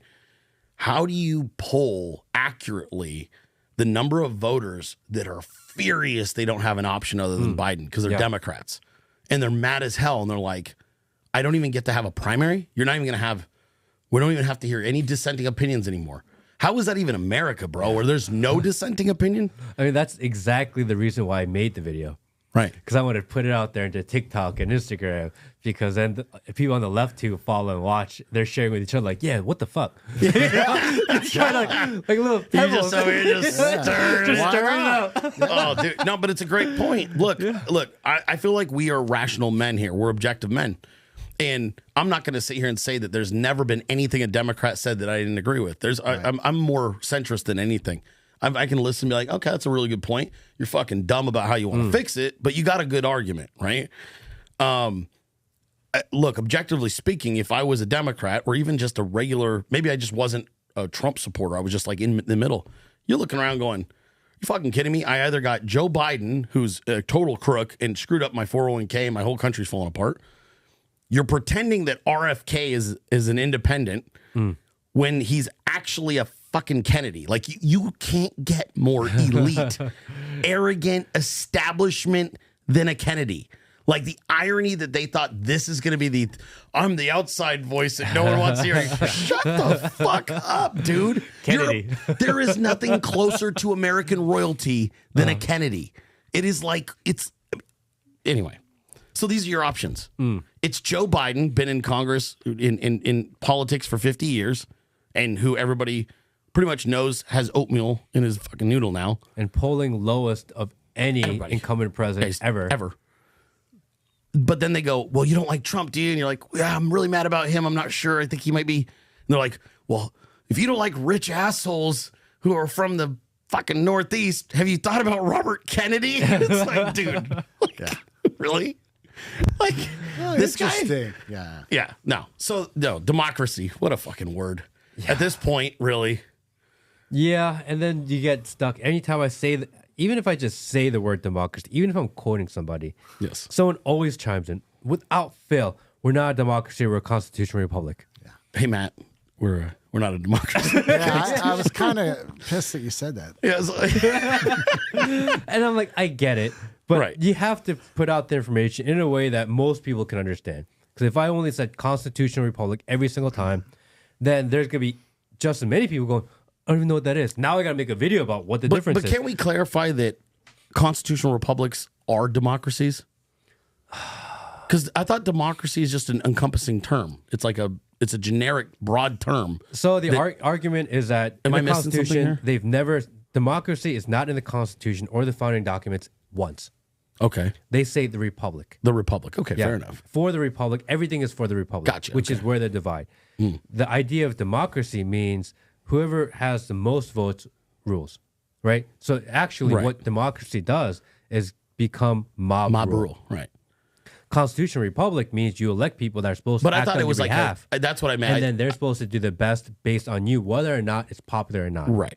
So that's why it's kind of different. Gotcha. Whereas right now, because of this idea of democracy, we have a majority which are liberal dictating the lives of everybody else. Right. Because they have a majority, even though it's not what's best for the country. Right. So this is why there seems to be an ideological divide, and the more right will align more with the constitutional republic, and the left, they say, no, we're democracy. And somehow it's become this polarizing thing. Actually, if you look it up, I wish I could find this for you. If you look up at the U.S. Embassy in other countries, it says, we're not a democracy, we're a constitutional republic. They actually say it in other countries. Specify it. Yeah, they specify the difference. Well, okay. So, yeah, I just thought it was the way that they were using the term democracy in the modern era of politics. They use it as a sort of one-size-fits-all. Yeah, They when they're using it, at least generally speaking, they're using it to infer we all have a voice in what's happening. Correct. That's kind of how I meant it. Correct. But obviously, yes, we're a constitutional republic, which is significantly better, and we avoid the mob rule situation. Or we were a constitutional republic. I don't know that we still are. We're supposed to be. Yeah, I mean, theoretically. And this is one of the things that you understand with power is you are whatever you're living. Like, this is when people really don't like to hear. They go, America's collapsing and the justice in America is starting to collapse, or we're in the midst of collapse. Bitch, it's collapsed. Because you already have more examples than we can even count of two-tiered justice where this person gets charged, this person doesn't, because this person believes this and this person believes that. You opened earlier with the Sam Bankman-Fried story. You and I, you, me, Mike, we'd all be in prison forever. Forever. And then they would seize all of our assets. Then they would seize all of the money that was distributed that wasn't ours to distribute. They would seize it from everyone. And then anybody that knew they were receiving stolen money would also be joining us in the clink. That's how you would actually do this correctly, right? But you don't live in a country with laws. You live in a country with suggestions. And those suggestions are sort of, if you're a Democrat, you're going to do what? Okay, well, technically it's against the law for these people, but for you, it's more a suggestion. So it's only a law if you get caught. And even then, we're probably going to make it go bye-bye on Christmas Eve. And they've done this over and over again. How many things have they passed? Matt, Will, this would be homework for you, bro. How many pieces of legislation that have stolen America's freedom through the years have been done specifically over the Christmas break? Federal Reserve was signed on Christmas Eve. They voted on it. 5 members of Congress decided we were going to have a Federal Reserve. Right here in Jekyll Island, Georgia. Correct. Barack Hussein Obama, 2012. New Year's Eve, he removes the laws that guarded us against, what was it? It made it lawful to use propaganda on the American public. We had laws in place that you couldn't do that. And on New Year's Eve, in the middle of the night, they had a handful of members that were like, okay, now we're done. Click. And everybody was like, woo, New Year's. And they woke up the next day and were like, fuck. Wow, the news seems weird today. This Bizarre world. Yeah, this shit is weird. This 2012 is strange news, and we don't know why it's happening. They do this over and over again, right? So they did the same thing again. But back to power. Power is really, you don't tell people you're changing the country. You change the country, and then you let them figure it out after the fact and go, what are you going to do about it, motherfucker? Yeah. That's what they did in 2020. They're like, we're going to steal the country. We're going to put guards around the nation's capital because we just stole it, and we know it. And then we're going to let you figure out that we stole it for 4 years. And by the time you figure it out, our first term will be up. And that's what they did. And then they just laughed about it. Dude, last time you were here, we had a quick conversation about polling. Yes. And we talked about how I don't like polling. You can see the value in the polling. Yes. Regardless, Yes. There was a conversation. And we said, if you want to protect against a potential stolen election, that the only thing you could really do is vote. And you said 100 million. Yeah.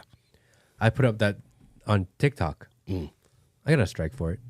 You got a strike? I got a strike for it. I got you a strike on I TikTok? got a strike for Hey, it. Matt, I was on TikTok for 3 days. And on day 2, my second video did 12,000 plays. And on day 3, they removed me. I didn't even operate. I literally had my employee create a TikTok. She posted 3 videos. And they were each like over 10,000 views. They were my very first 3. And by day 3, they were like, nope. didn't even get a strike, bro. They just were like, she went to log in and it was gone. Gone. And I was like, oh yeah, my voice, face, name is a problem. So sorry about that. Yeah, I got a strike on that one. I got a strike and I got my Taylor Swift video removed. Well, that's rude. What'd you say about Taylor Swift? I said, congratulations, Taylor Swift, you're Person of the Year. And you know, the resemblance of you and the satanic priest is uncanny. Uncanny. You know, and you've done so much for this society, and I'm so happy that you won because you're very deserving of it. And they gave me a strike and removed it. Wow. Yeah. Because you said she looked like the high priestess from I have the no satanic idea cult? why. You can't talk poorly about Taylor Swift on certain platforms anymore. She's protected. Bro, She's no. officially protected. Yeah, she's protected. Yeah, she's totally protected. You can't talk about her anymore. Because they don't like that we're noticing that they're doing like a bunch of satanic shit, like right out in the open. I mean, I think they plan on using her very heavily in the upcoming election cycle. 100%. Because you see the droppings everywhere already, right? Yeah. Like just here. Oh, yeah. All of a sudden, the clip of her talking about Donald Trump, that comes from 2 years ago and starts going viral. Right. And even the conservatives are reposting it. But the reality is that someone kind of put it out there to get it out there. Didn't George Soros buy her entire library of music? Yeah. Do you know what happens then? She's recording the same songs over again, so she's double dipping, actually. It's actually a win for her. What? Think about it. She recorded all of her songs. George Soros, He bought the entire thing. Yeah, she goes double, triple, quadruple platinum on every single song. George Soros buys it. She goes, oh, he stole my music. I'm just going to re-record them all and you guys can buy them again. And everyone went out and bought her CD again.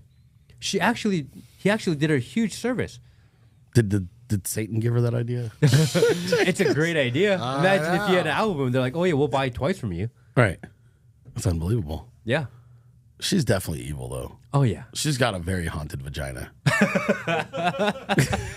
Because Travis Kelce hasn't caught a touchdown in like 9 weeks. Yeah. I mean, every time I bring her up, and I ended the video with, all right, one last question. Hot or not? Maybe that's what got removed. Is it? Dude, she's you know what though? It's interesting because I know that the question, I guess, really, and I want to be a realist about it. How much does a Taylor Swift move the needle? A lot. But like we got to quantify that. Is it a point in each state? 2 points? That's a lot. Right, no, 2 points would be a lot, but I don't think it's 2 points. In my opinion, I don't think it's 2. I think she has the ability to mobilize between 18 and 23, 24-year-olds that were not intending on voting. Fair enough. So they don't even care who they vote for. But she says, why don't you go out and vote? She's like, all right, like I'm a Swiftie, I'll do it. And all of a sudden you get these people that no one was expecting come out of nowhere because for some reason the left likes votes that come out of nowhere.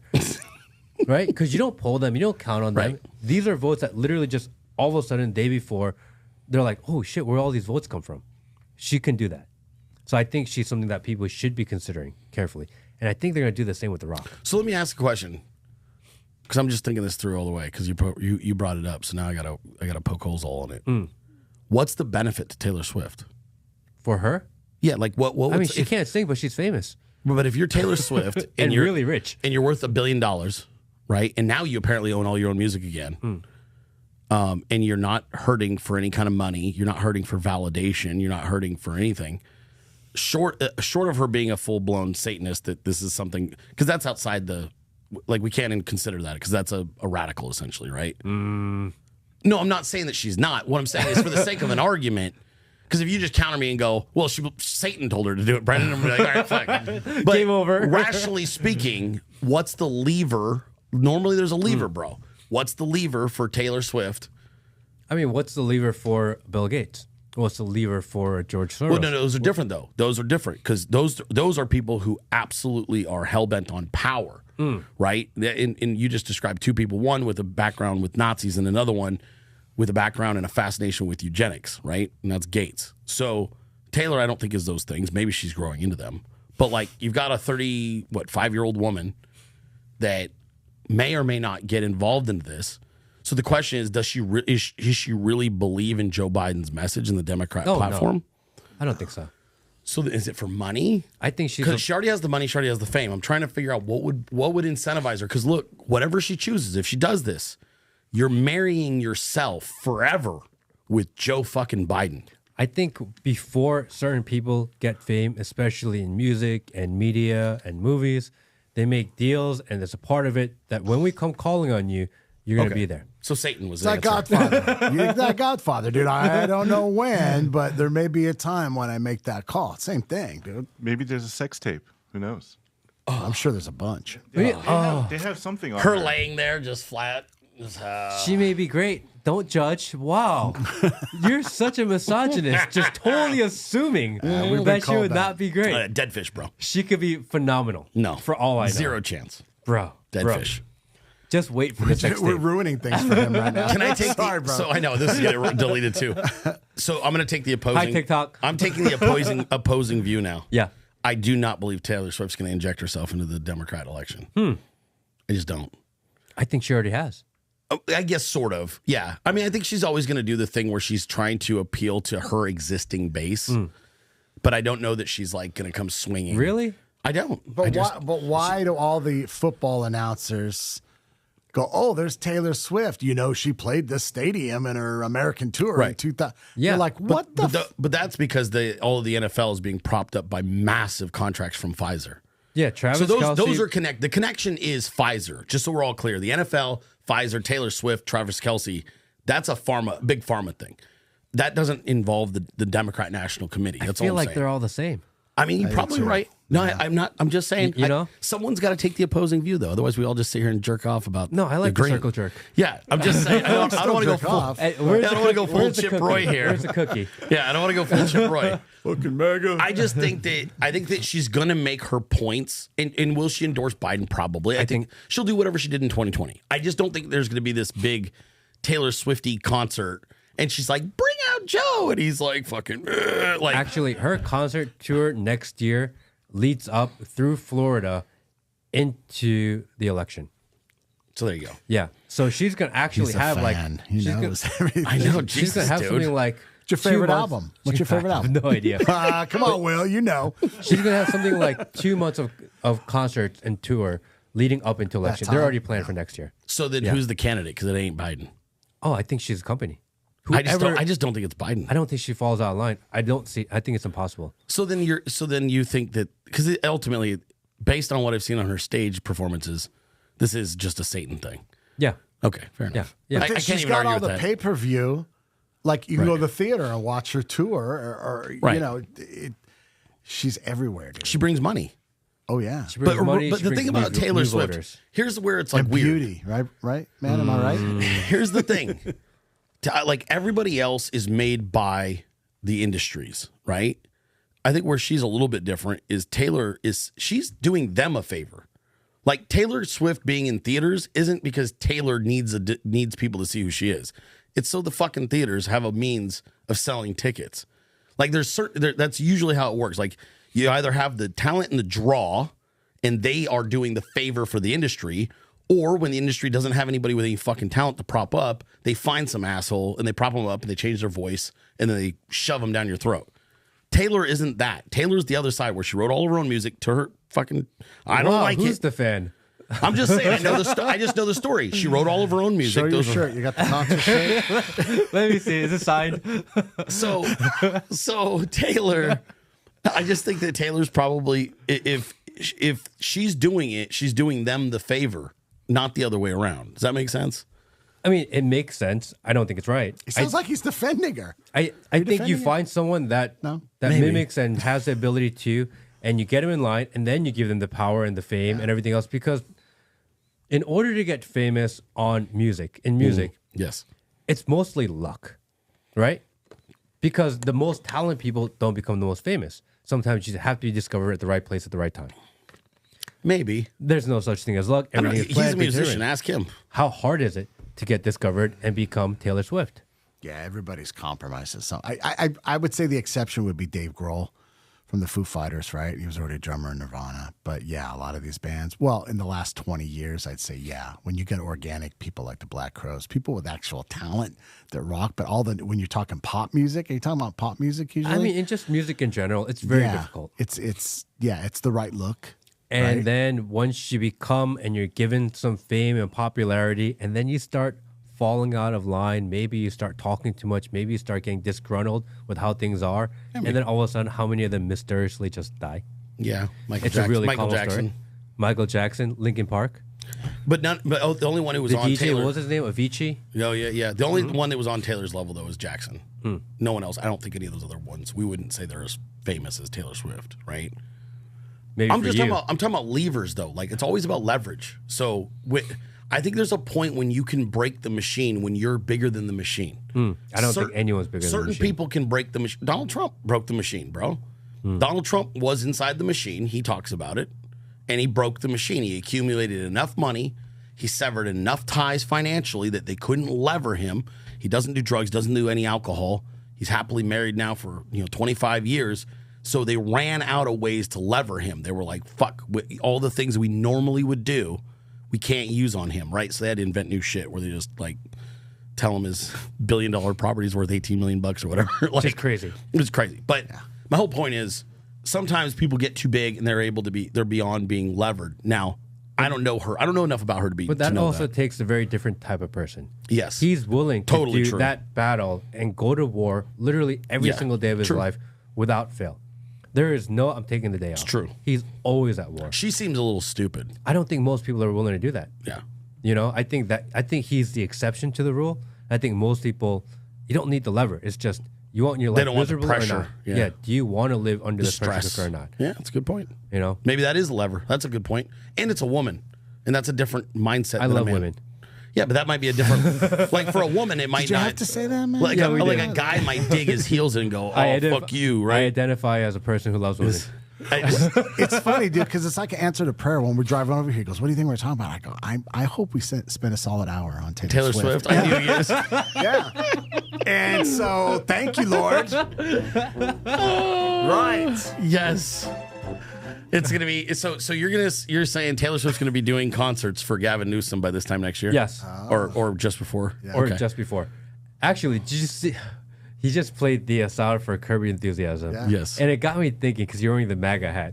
The episode where Larry David was wearing the MAGA hat. It was mine that got viral because I shot it off my TV on the old Twitter, and they're like, "Yeah," and Trump retweeted it, right? And they're like, "Oh, well, they that was an own on Trump," and I'm like, "I didn't see it that way at all." Remember that? I thought that was the best. If you watch the video, moment. it's like me with my phone. Yeah, it's Yeah. funny. Trump retweeted. I remember that, Mike. Yeah, it's my shit post because the biker pulls up because he's like, "Get the fuck!" Oh, hey, what's up, bro? Yeah, remember? That was the best. I wish.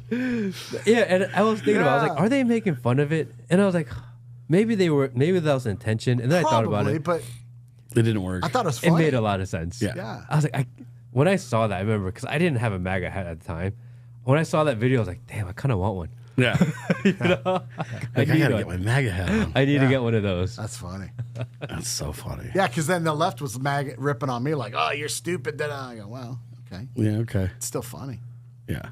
There's after I did your episode, when was I on your show? November. November. Yeah. Yeah. It was right before you went to Korea. Yeah, I was thinking of like 7 or 10 days before I went to Korea. Yes. I was on your show, Yep.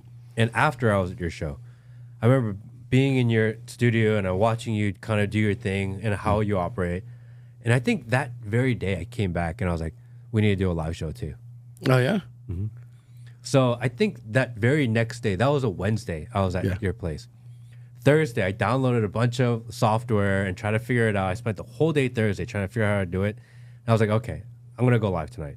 And I'm going to do Thursday, Friday, Saturday, Sunday, Monday. I'm going to do 4 nights in a row, no matter what. Because if you want to learn something, I believe that you just immerse yourself in it and just jump right in, and then that's the quickest way to figure it out. So I did Thursday, Friday, Saturday, or Thursday, Friday, Saturday, Sunday. And I was like, all right, like this is fun. I think I did 1 hour one night, 3 hours another, 2 nights, whatever. Back and forth, back and forth. And then all of a sudden we had the QAnon shaman. He ended up coming on the pod. Was he in his gear? No. But we talked for like 2 or 3 hours on live. And that was interesting. I was just curious. Right. Because you're That's how told, the Taylor Swift thing starts, bro. I mean, you're told one thing, and then You wanted to hear it for yourself. I just want to Right. hear it from us. Yeah. He's like the most famous insurrectionist in the world, right? Right. I need to know if he's like legitimately crazy, and he's really trying to like burn it all down, like they say he is, Right. or he's like so innocent, like the other side is. And I talked to him like, he's just a dude. Right. He's just a guy. Right. You know, maybe on the conspiracy side a little bit more than others, but not like he's not like so far down there either. No. You know, I was like, all right, that sucks. And then it just justified to me, all right, they're lying even more. Right. You know, so I like those interactions. And then I had the guy that they're trying to do the whistleblower on the orbs that are trying to make I planes watched that disappear. one for a while, dude. I was like, oh. This was wild. Yeah. It's also a lot of information. And after like 2 hours, I was like, I'm not smart enough for this. Yeah. You know, this is just like blowing up my brain. It's just too much information, but very interesting nonetheless. And then Well, that's cool though, dude, because I remember you going live every Matt's going live again. He's going live again, and I checked into all of them. So, oh, nice. Congrats. Well, it's true. That's how you learn, man. Yeah, I had no idea. And the only reason I started doing it is because I was at your show. And I was like, this looks like a lot of fun. Right. There's like nowhere to hide. Yeah. Yeah. There's no net. like changing and altering your words or your ideas. It's literally whatever you have at the moment at the top of your brain, you got to go because you have to move on to something else next. Right. And I love that because it's so genuine. Yeah. There's no, I'm going to fake it today. No. There's none. No, you can't do it. No, you No. can't do that every day because you do 5 days a week, 5 days a week. even when on vacation, Even on vacation. which is crazy. I did it with COVID the first time and the second time. I did American Late Night with COVID. Was trying not to die on the set. That was funny. There was just sweat all over my desk. Play another song. And I was like, Mike, can you play another song? Because we had this thing we were doing American Late Night. He would give a speech. I would play a song, some Zeppelin, and then he. Oh, it was a disaster. Well, it went good, but it was I was a disaster. But the first time when I had COVID in January 2020, and I went to all the ERs, and they're like, "We don't know what you have." I'm like, "That's great. I got a show tomorrow morning." And I remember taking, let's see, I took my Dayquil, I took Broncaid, which is like got ephedrine in it, and then I took my whatchamacallit, my inhaler to keep my lungs open. Yeah. And that three combination, one, I was like on the moon because it was like all those are like uppers, right? And then it opened my lungs for like 40 minutes. And then by about 45 minutes, because I had a 105-degree temperature, by about 45 minutes, I'm like in my chair and I'm like, I think I'm dying. I'll see you guys tomorrow. I gotta go. And then I'd like scroll, go off. Trump did a rally in Phoenix. And so it's like, yeah, let's do a meetup. And I come out there, he's all, bro, I can't make it. Like, okay, so we all met. Yeah, so I take it on the road with me, generally speaking. I missed a couple of days recently just because I was traveling like with my family for vacation. But yeah, try not to miss any days, which is why I sound like this. And I watched you, Mike, do songs on Christmas Eve, yeah. Yeah, I was actually watching that for like 30 or 40 minutes. Thanks, man. Yeah, that was great. Yeah. Thanks. Yeah, that was great. So Because you were doing like different suggestions and requests. Yeah, I was doing like Elvis, and then I was doing like traditional stuff and all kinds of stuff. Yeah, I like to do that. It's the second year I did it. People are like, I'm wrapping gifts, I'm baking, and it was a cool thing, man. It was really cool. Thanks, bro. I was just like doing some Christmassy type stuff around the house, and I was trying to get it was a little bit later. My daughter had just gone to bed, and I was like, all right, like I want something on while I get ready for Christmas. Right. And then I ran into you. I was like, this is awesome, and you're fantastic, and that was great. Bro. So I appreciate that. That actually brought me in to Christmas. So I just want to say thank you for that. Dude. Yeah. Thank you. I appreciate that. Yeah. It's fun. Hey, kill it, Mike. Everybody's always shocked when they see him playing live. Yeah. And he's singing, and they're like, oh my God, that's the guy that makes all those weird jokes about the DeSantis wiping boogers. Because that's just, we have a mission, and the meatball is a distraction, right? So, okay, if we're going to go at it, I did 200 songs, bro. Literally. I took literal, whether it's Tears for Fears or any song in the world from any decade, and made it a meatball song. Yeah. It's pretty He stupid. did 200 last year. Pretty memes stupid. Of just that. Yeah. But that's what I do. But it's like, nah, that's not really what I do. No, that's what you're doing for now, because that's what you need now. But then the pivot to, and Brandon, you may talk about that. It's like it's not attacking Joe Biden or the Democrats. Our vision for once we crush DeSantis next week. I'll tell you the strategy. It's we want to tell this. We're storytellers, right? And it's very important for culturally to remind people. And that's what I said before. But our pivot isn't let's crush the Democrats. Our pivot is who's Donald Trump and what's his role in American culture, whether it's the boxing community or the rapper. What's the story of America? Because your grandparents have a story, my grandparents have a story, and the art of storytelling has been lost. And so I am blessed to work with these memers that are, whether they're young, old, regardless of what their race is, they love music and they love the visual arts. And so what we have in store, what's coming, it's going to be a beautiful thing. It's going to be historic because nobody's telling the story of America, bro. No. I mean, I'll say nobody, but you know. Most aren't. Yeah. 2023 was to destroy Meatball Ron's political career. And life. Check. It doesn't stop. No, it doesn't stop. Yeah.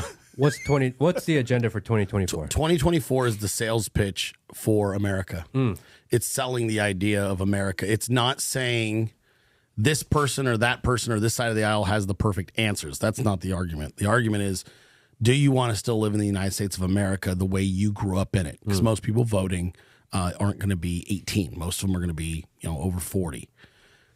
Do you still want to live in the United States of America?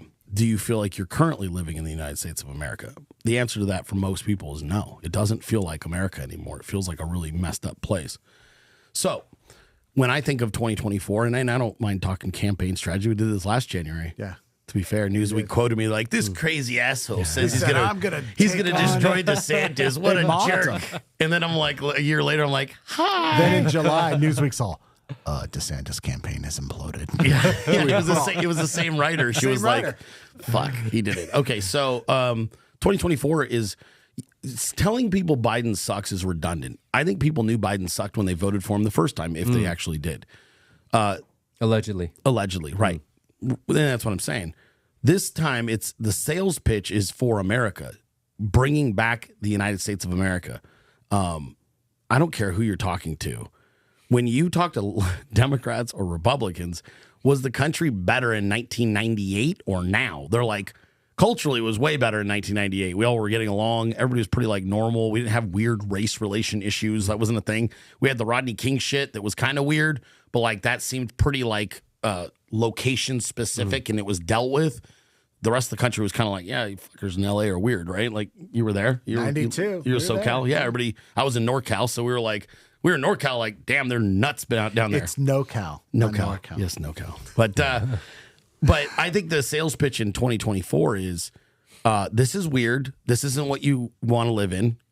President Trump isn't as scary. See, the thing about Trump is it's not even making the sales pitch. The people who love Trump love Trump. Yeah. The people who like Trump usually get to know him and then love him. But I don't need people to love Trump or respect him the way I do. I don't need them to see the visionary things he's done the way that I do. I just need you to not be scared of him. If I can get you to move from, oh my God, he's fucking Hitler, to just, yeah, I'm not a fan, but like I'm not scared of him either, and he's better than Biden. Dude, that's it. That wins the election right now. Yeah. There's your 100 million votes right there. Is moving you from he's Hitler to he's not Hitler, and actually, honestly, my life was better when he was the president. And if I can move you a little bit, and that's done through, and it's not done through saying that Biden's this, because everybody knows. It's redundant as shit. Over and over again. You just go to the grocery store. They know. Go to the gas station. They know. So I think the sales pitch now is America. It's just like, hey, man, they tried to say that there was a return to normalcy. Remember they said that? Like, well, we're going to put Biden in and things are going to get back to normal. Yeah. And it's like, bitch, this is anything but normal. There's nothing even semi-normal about what we've been living through the last 4 years. And I do believe that that's how you make that sales pitch in 2024 is just simply removing the fear of Donald Trump. And if you can remove the fear of Donald Trump, you allow people a path back to either not voting against him, where they just sit out the election, or they actually go down and go, I'm going to vote for him because my life, I can't afford another year of Biden. And if you want my opinion, I believe by November, people you can't even begin to imagine are going to vote for Donald Trump, and they're going to beg to be first in line because Biden's got people on the ropes, man. I mean, I think the differences I think what people feel in this country right now, the right and the left, we're all feeling the same problems. Right. I think everyone's feeling a little bit oppressed, feeling like they're losing their freedoms. Everyone's feeling like the government is so corrupt that there's not enough done for their group. Whatever their group are, everyone feels forgotten. The only difference is that one side, their conclusion is, let's go back to Trump because it feels like he knew what he was doing. The other side is, everything is rigged against us. Let's pick the guy that's been doing the same thing for us for the last 30 years. Right. problems are the same. The logical conclusion that you come to is different. But I feel like if the people on the left that are like never Trumpers, if the right was like, hey, look, we have the same problems, and we're not fighting for our freedom only. We're fighting for yours too. Right. We're fighting not only to make our lives better, but we're also fighting to make your lives better. The left, they only want to make their own side better. Yes. They're not trying to make it better for all Americans. They're not. We know this No. for sure. As We a know fact. that. Everyone feels it. Yeah. Right? When the president comes out and says, we got to stop the MAGA Republicans, that's such a polarizing thing for the president of the United States to say. He is totally giving a middle finger to half the country. He's doing that deliberately. He's not trying to save everybody. Right. Trump, I believe, because people say, oh, MAGA is such a cult. How many times have you heard that? Every day. Every single day. Yeah. And it was like, yeah, Trump says something and everyone just mimics what Trump says. Right. And I think that people are getting that backwards. Yeah. The people are speaking, saying, we don't like the way things are done. We are frustrated with the way society is going. We're frustrated with the changes of culture. We're frustrated with the role of government. And Trump is mimicking what we are saying. Correct. I feel like Trump is representing the voice of MAGA. That's what it feels like to me. It's accurate. And I think the people who think that everyone's following Trump, I don't think they get it. It's not Trump dictating his message to the people. It's the people speaking and Trump listening. So now we're going to go full circle. We're going to go all the way back to the New York Times article. And the number one thing that Ken got wrong, Ken thought, and he still probably does, that Team Trump was taking, that they were giving direction to the Dilley Meme Team. This is the number one mistake he made. His idea was, this is all coming from the top. Donald Trump tells them what to say and what to make, and then that goes down into the Dilley Meme Team, and then they go make memes. It was the opposite, Matt. Exact opposite. It was the exact opposite. I laid out a plan for how to take down DeSantis last year and how to elevate President Trump. And the first 3 months of last year, Team Trump was like, dude, you are way out there, bro. It was a slow buy-in. There was a handful of people at low levels that were like, Dilley's the man, the Dilley Meme Team are the shit. And the actual higher levels were like, And then the numbers started going, and they were watching it, and they were tracking how it was happening. And as DeSantis cratered and as Trump was rising, they realized there was a direct correlation with what we were doing and how we were doing it. And we went from being stay away from them to being like, here's my cell phone number if you ever want it. I mean, it was like the doors open. But it's still to your credit, what you were just saying, the left thinks it's coming Trump down. It's not. It's bottom up. So he's responding to what works and what people are most passionate and concerned about. And then he's speaking on it because he's trying to earn your vote. It's very old school method of campaigning. Listen to your constituents. Oh, shit, that's what you're concerned about. Let me see if I can accommodate it. I talk to my people. We can. Let's fix this. So it is interesting that you say that because you're right. And even Ken completely missed it, even though I was telling him, bro, they don't have a mastermind behind memes. It's the memes that are the mastermind behind the campaign. And they fucking got it reversed, dude. I think it's because they live in a top-down society. Yes. And that's Socialism. the only society that they know. So to know that there's a group of people trying to live the other way, it doesn't register with them because it's so foreign, because they've embraced and all they've ever known is this top-down. And they say trickle-down economics doesn't work, but it's so weird because you guys live like trickle-down social policy. 100%. You know? But then you say that doesn't work. I'm like, this is what you guys do. But it's what you implement. You guys embrace it. Is there one group in this country? I'll ask both of you guys this. Is there one group in this country that isn't pissed off by the illegal immigration, though? I'm trying to find one group because if you're, we know black people are furious because they understand what's going on now, right? Like very vocally angry. We also know that legal immigrants, Hispanics specifically, fucking hate illegal immigrants with a passion. They've worked hard. Very to hard. come the correct way. Well, and then they're being lumped in with these people. Yeah. And they're like, I've been here 30 years and I did my citizenship correctly. This is bullshit. So I believe that's another one of those things that's kind of out there that that we may underestimate how angry the electorate actually is. Because if there was, like, before we always had single issues, right? And even last year in the midterms, the single issue that they wanted to push and it cost Republicans because they didn't know how to overcome it was abortion. And now abortion's not on the docket anymore. That conversation, especially now that DeSantis isn't going to be the nominee, there isn't abortion dialogue between Trump and Biden. It's not going to be a fucking conversation. But illegal immigration is. And that's why Trump's campaign is expanding into New York, into New Jersey, New Mexico. They're full blown saying we can win these states now. So to my question to you guys is there, if we were going to talk about single voter issues, is immigration going to become the new abortion, if you will, of single voter issues where people go, I will vote for whoever the fuck is going to do something about that? Well, or I think you said, there's a lot of first generation immigrants that are very unhappy with what's going on. The problem is that most of those first generation immigrants, English isn't their first language. right. So if there is a lot of conservative or Trump focused news out there, they're actually not getting it. Why is there not a group or an organization that's taking all the Trump or anything that's considered more conservative? Because they are conservative people, Yes. but they're not getting the news. Why isn't there a group that's taking all of the content that would be relevant to their lives and dubbing it in Spanish, dubbing it in Korean, dubbing it in Chinese? Did you just volunteer, Matt? I feel like Because Will, I don't know if you know your new job you just signed up for. if you are, say, Fox News, we hate Fox News, but they're the Right. conservative news outlet. Why is there not a Fox News Espanol? If they really cared, those people lean conservative in their hearts already. Correct. They're low hanging fruit. All you gotta do is reach out. They don't even bother. No. There's a messaging problem on the right. That's elitism, though. That's not a messaging problem. That shit's by design. If you go to Univision, which is heavily left, but they're by far, if you're Hispanic and you're a Spanish speaker, that's the news you watch. That's all you're going to get. Right. Yeah. All it would take is for Fox News to take any one of their shows or any one of their night shows, Right.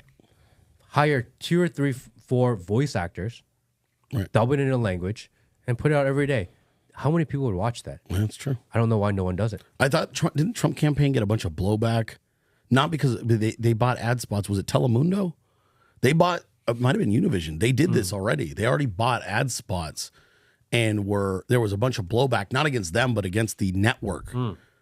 Because Trump campaign already thought of what you just said. They were like, we're running these on Spanish-speaking commercials on Yeah, but it was one of the other Telemundo you don't or need TV Univision. anymore. We know that. No, All you you gotta don't. do is take the content and dub it. 100%. If Tucker Carlson was putting out a clip talking about news and someone just dubbed it in Spanish and started spreading on the internet, everyone would listen. That's a good point. All the Spanish speaking people like, hey, watch this, because they don't do it right now. No, they're not. They're not being hey, represented that way. Why don't you take this Trump rally speech that we really like? Let's dub it in Spanish. Right. It's It's a great idea, actually. and just don't even subtitle it because no one wants to read subtitles, right? Hire a voice actor that's kind of famous, that kind of looks like Trump or sounds like Trump, and put it out there, Right. and it would go viral, and people would listen to it. I think. I don't know. That's my idea. I don't know what you guys think about that. I think you I should think do it's a it. good idea. I mean, I can't. I think Sounds like it costs a lot of money. It sounds like something. Spanish one. It sounds like something a campaign or Yeah. someone actual media would do. Yeah. No, you would think. I mean, you would think. You know what's interesting too about you saying that? You would think it'd be one of these startups that would do it. Yeah, why not? Like, why isn't Real America Voice doing something like that? Because there's nothing that differentiates you right now in the marketplace. Yeah. Or Newsmax. Like, Have Newsmax it's not like you Espanol. have this giant conglomerate that you're like, oh, it'd be too hard to turn this thing around. It's like, dude, you're all like shitty little no money making networks that we all know are losing their asses. Right. Take your most famous 1 or 2 or 3 episodes of the week Right. and just start there. Yeah. I think people would listen. I a good think idea. there is a yearning for conservatives because if you come here to this country Right. and you live here, you're like, I want to know what's going on. The only news you're given is this liberal bullshit. Right. And like, I don't agree, but I want. But back to my question, though. Are black people and Hispanic people and other minorities going to turn out on a single issue, which is we're being invaded and we're losing our jobs? What do you guys think? Bro, Is it going to be a single voter issue for some people? I think the message, when I say something about Trump and I put a clip out, the number one message I always get is, Trump hates people like you. Right. Always. That's always the number one message. They will not get past the race thing. And as long as they call Trump a racist and a white supremacist, as long as they keep on linking those names together, people of color, when they get to the booth, be like, bro, I can't do it. And they're going to forget all the issues, because that's what they're constantly drilled into their head. I think you have to win that battle. Either stop dividing by, you have to win that culture battle. It's not a political battle, it's a culture battle. And as more African-American influencers and actors and singers and musicians, as they start coming out more and more every day, as UFC embraces Trump more and every day. We've seen from some of the videos from our friend Shaney down in Miami. Yeah. Shaney Rich. A lot of minorities, a lot of black Americans down in Miami are like, oh, I'm rocking with Trump. But Miami is a Republican city, actually. Yes, but what I'm saying is, I think that it's indicative of the mindset. I think the bottom line is, like, if you know what people's hot buttons are, being broke is a hot button, man. Yeah. Biden didn't give him shit. He took stuff away. I mean, if we're really being honest, Ice Cube fucked up so badly. I feel so bad for what he did, because he had the platinum plan from Donald Trump, $500 billion that Trump was committing to the inner cities. And fucking Ice Cube went back him and said, well, I've got a meeting with Biden now that he's won. And Biden never held the fucking meeting. And you left $500 billion on the table with one guy that was going to commit to it and was all ready to go. And they were going to divvy it up over 10 years, and it was going to be for the inner city to refurbish and redo the whole things for the schools, everything. And it was specifically geared towards black people. It was like, I'm going to take care of the whole community. And he wouldn't give the endorsement. I'm going to hear what Biden's got to say. And then Biden got elected and was like, I ain't talking to your ass. So I do believe that, I think these communities, again, you don't need to move them 50%, bro. You move them 6 or 8 points and it's over. Yeah. Yeah, but see, I think there's a new wave. I'm going to call it the American Renaissance. Let's go. There's junior high, college kids, high school kids that didn't get to go to prom. They canceled March Madness, bro. So these people that lived their whole life to go to the big tournament, people didn't get to go to prom. My granddaughter had to go to kindergarten in my house, right? Which is great. But I mean, there's a generation of kids that are jacked. And you want to talk about the new punk Trump rock? supporters. So, yeah. Well, so we have 11 more months of Biden doing his thing. And I think there's going to be an emergence, a wave of creativity that the left or whoever's going to go like, what the hell is that? And we ain't going to stop, and we ain't going to apologize for it. Yeah. I'm just the old grandpa looking at it, but I can see it, man. I see it in my grandkids. And I agree. However, I think people have been... He's concerned about Taylor Swift. Is he coming still. back to Taylor? I knew it. No. I think people have been put in their minds that racism is the biggest issue in this country. Amen. And if you go... Racism out here in Georgia, we don't feel it. Right. Where we live, I don't feel it. I live in the very conservative part of Georgia. Yes. I don't feel it in my life. Right. The place where they say the most white supremacists live, I feel the least racism. Right. When I go to the liberal parts of the cities where they say racism, that's where the racism actually exists. Right. Correct. So for people who live in the liberal areas, racism is actually a part of their life. Right. So when they get to the poll, they're like, well, am I voting for it or am I not voting for it? And I feel like it's going to make a difference. It always makes a difference. No, it Because doesn't. I think it not does. in polling. Anytime you go, It doesn't show up in polling, but it shows up But when here's you, what I'm when telling you you, Matt. stand there and you're put with maybe the decision. Maybe I I think think so. it used to. Here's the thing. I think that racism is a luxury at this point in this country. It's a luxury. When I talk to people, You can't eat racism. I've talked to but also you have to remember people you talk to and what you see. Virtue signaling about racism is how you don't get canceled in your own community. There's a big difference between that and what you do when you go behind closed doors and you go, man, this motherfucker is like. I've had a lot of people say, look, I used to be a liberal and I'm starting to understand. I'm starting to wake up. I'm starting to see the irregularities of what's going on in the world. Okay. I've had multiple women say, but I can't get behind Trump because he hates women. Right. I've had multiple people of color say, man, I feel like I'm more conservative. I adhere more to their values. I can't get behind Trump because he's a racist. Right. You can't shake that from people. And I think I think you can. Well, I think that needs to be one of the goals. But I think to break the two most obvious things. It's human. It's the way the human brain moves, bro. It's like it's pain. And the bottom line is, it's your own. What is that? Maslow's hierarchy. You're like, if you're broke, like again, we still get to have this conversation because you have food in your fridge and I have food in my fridge.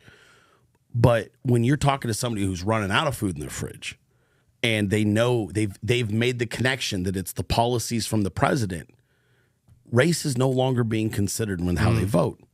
It goes out the window. I'm telling you, people will vote more out of this is why Biden even got votes. It was a fear of Donald Trump because what he's going to do in the next term, because of how COVID was handled, all that stuff. And so they were like, well, I'm getting rid of him. He's crazy. This is scary. The purveying thought that you see from other parts of the country is, I don't like Biden, I don't like Trump, but I'm not afraid of Trump anymore. That's why they voted against him the first time, was fear. And now they're like, I still don't like him. I still think he's a racist, but he didn't do any of the shit that the Democrats told me he was going to do. They said that he was going to round up gay people. They said he was going to discriminate against black people. And all of that ended up being bullshit. And if you can just overcome that, and like I said earlier, if you could just get them to not be afraid of him, you could even give them permission. Keep calling him racist. Make him tell him he's a racist until he gives you all the shit you want. That's a good strategy. You should do that. That's not, as long as you can get them to not fear him, they will vote Trump. That's my prediction, because I think by next November, it's going to really suck ass to live in America, even more so than it is right now. I think you're thinking as a conservative. Maybe. I don't know. I don't feel very conservative. But from that mindset, right? Yeah, probably. Where the results. I'm giving too much credit. Yeah, the results matter. And, the economy matters. Fiscal responsibility matters. Hey, we want our lives to be better because we want things to be cheaper. I think that's a very conservative viewpoint to look at. I think people who live in a liberal world, that you have to convince at least a few of them. Right. If they cared about that, they'd be conservative. Right. They don't care about those But we're things. talking about regular That's Americans, right? I think we can agree. I'm not trying to appeal to the far left. But we're talking about the 60% in the middle. You have to shift everything a little bit over together. So in Right. order to get the middle to shift right, you also have to bring the far left to shift a tiny bit right. No, you don't. I think so. You drive them further left. That's what's already happened. That's why there's I far think left, that's there's far right, and there's 60% this is the Elon Musk class, okay? They are pulling together. The other two sides are fucking weird and far apart. That's DeSantis way over there. That's Joe Biden way the fuck over there. And here's the people in the middle that are like, yeah, I'm not really on board with all this shit. I just really want the basics in normalcy in this country. And that's where I'm speaking from, is a very normal, like, look, dude, all I know is that guy, we've had 4 years. The pain is very fresh in my mind of how much it sucked. And I'm recalling what the last guy did. And I remember getting checks from his ass. Like, that's half the answers from Shaney Rich. Yeah. Black people were like, dude, they had the people, they went to fucking Brooklyn. And the young woman, borough, yeah. they went to Brooklyn. Every Puerto Rican and they're like, black person. I'm voting Trump. He gave me a check. The last time he was around, he gave me a check. That's the last thing I remember. Joe Biden made my ass go broke. It was every single person that was it Samantha Guthrie? Yeah, is that who that was? It was one of those, or it might have been the Hernandez. Anyway, it was. But our vision is America. Like, I talk to Dems all the time because I go in the replies. He's in California. And they're like, you're a dick, you're this, you're a maggot, all this stuff. And I'm like, do you love America? Well, yeah. Okay, let's start there. And then I have conversations. And so what he's talking about, the DeSantis that are telling us every day we're not real Christians, not real conservatives, Trump's a liberal Democrat. They're using Hillary talking points from 2016. That they're going to do their thing, right? The Vanderplats, the Steve Deeses, right, and the Shapiros, they're going to do their thing. And then there's the whatever, the Madhouse. But this part, if we can pull over, hey man, America, because I've talked to Democrats that were Reagan Republicans.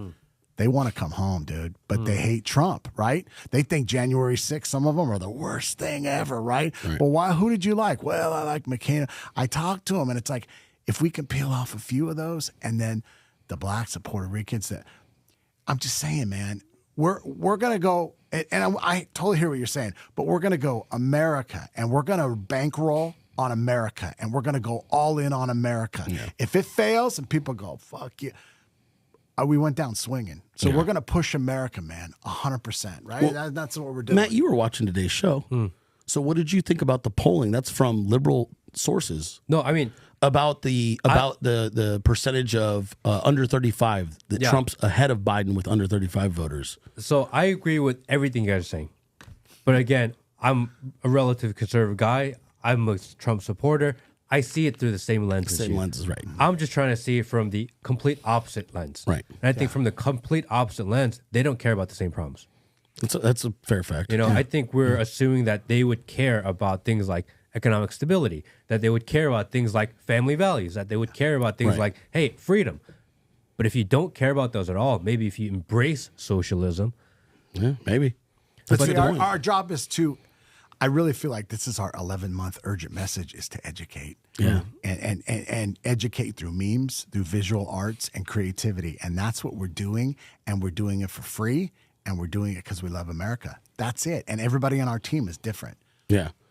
Well, you know what's interesting too is I think that what is not going to play a role in this election as much as previous ones, because I think the left killed them off, are celebrities. Because like celebrities don't even hold the same like clout they used to have. Like America doesn't view like I would Except make share. Yeah, well, but I would like what was like the celebrity class has changed.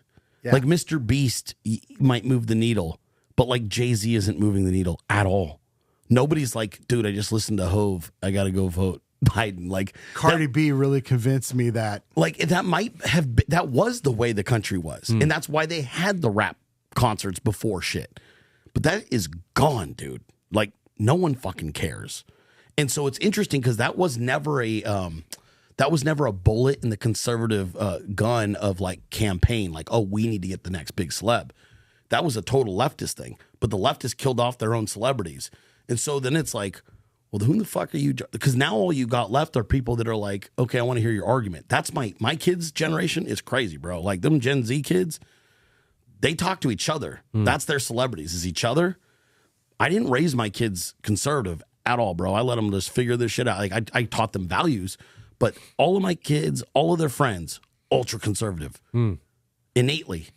you also live in a really conservative part of the country. Yeah, but I lived in Arizona. But when I lived in Arizona, it was the same way. Yeah. I mean, the kids that are weird were the liberal kids, and all the kids agreed it. Right now, my boys, I'm in a conservative area. They got weird kids, but it's like no one's even having to teach them this shit because they don't tune into television. So they're just taking in information from one another and then figuring out what is considered like normal behavior, and then being like, that kid's fucking weird. He's the furry in the class, and he's fucking weird. So they're like, I didn't have to tell them furries are weird. They just were like, we went to school one day and this girl was fucking Dressed up like a cat. dressed like a cat, and they had to give her a kitty box in the bathroom.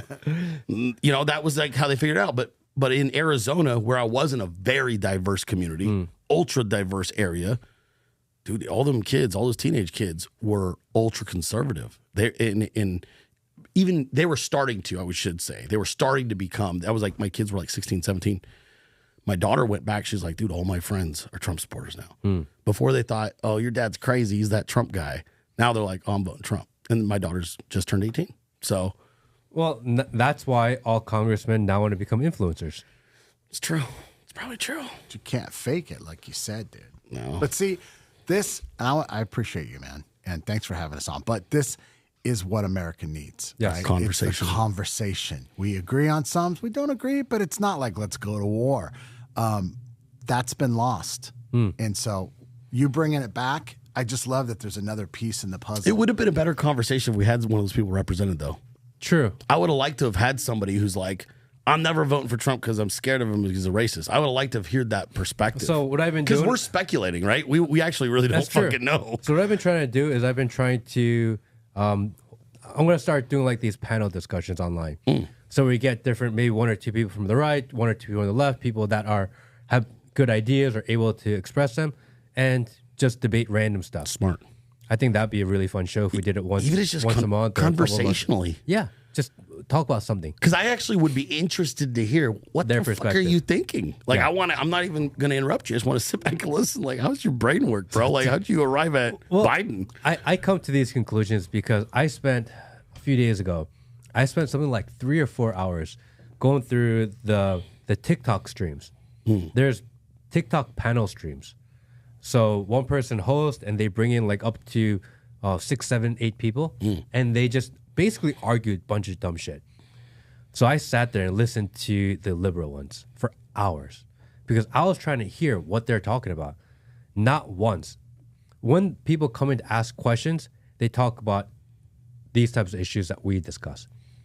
When you talk about the hosts and the people and the message they're putting out, never about those. It's race, it's oppression, it's they're after us, and Joe Biden is the one that's going to save us. This is their messaging. Right. You have to sit there and listen to what they're talking about. Right. And then it brings a little context to you. We're not talking about the same thing. So you can't beat them by talking about a thing that they're not even thinking about or discussing. Right. And that's the hard part because they're pushing a different message. And on one side, it's another message. Right. And you're not actually competing on messaging because they're not even discussing it. Yeah, they won't discuss your message. Yeah, they're like, Joe Biden says, look at all the great things he's been doing. Oh, they say it's bad. No, like, here are the numbers. And we're like, well, those numbers are true. They don't mean shit. The economy sucks. But if you start breaking down CPI by this random number and you twist it like this, you can make anything sound good. Right. But they spew them. They know their numbers. So it's really hard to argue with them. And they're doing that. And they're actually convincing people or giving people solace that their side is correct. Right. I've made a good decision. Correct. So I think it's interesting. You should go and sit in some of these. I don't have TikTok. Bro, I can't sat get there. on. I was just banging my head on. Okay? Oh, okay. That sounds great. Yeah, thank you. He's like, misery loves company. Why don't you come? But it gives you a lot of perspective on what they're thinking about. Yeah. And Trump, orange man bad, orange man insurrectionist, orange man racist, orange man oppressor.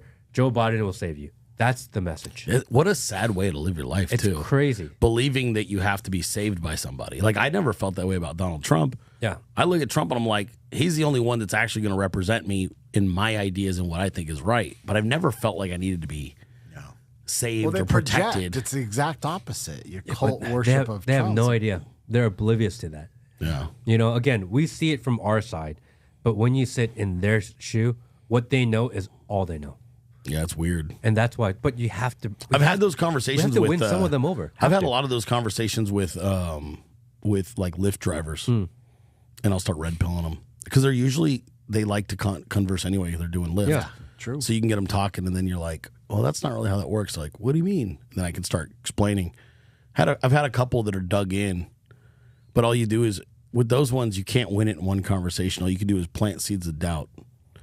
Because you can't, you're never going to get them to say, yeah, you're right. You just go, yeah, but what about this? I'm just saying, would you consider that? They're like, I'd consider that. Okay, consider it.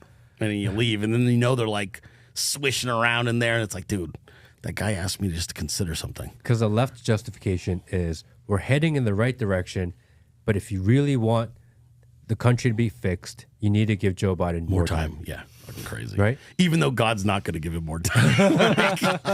like, dude, I got to give him something the Almighty's not even willing to give him. No. I think that's where we wrap it up here today. We'd love to have you back on. We're going to link all the Dilley stuff here in California here as well. Thanks, bro. Appreciate you guys. Thank Appreciate you you so having much us, for going man. on. It was a Thank you, blast. everybody. Appreciate you guys. Thanks, Will. Thank you, buddy. Great. That was good. That was fun, bro. That's fun. Thank you, man.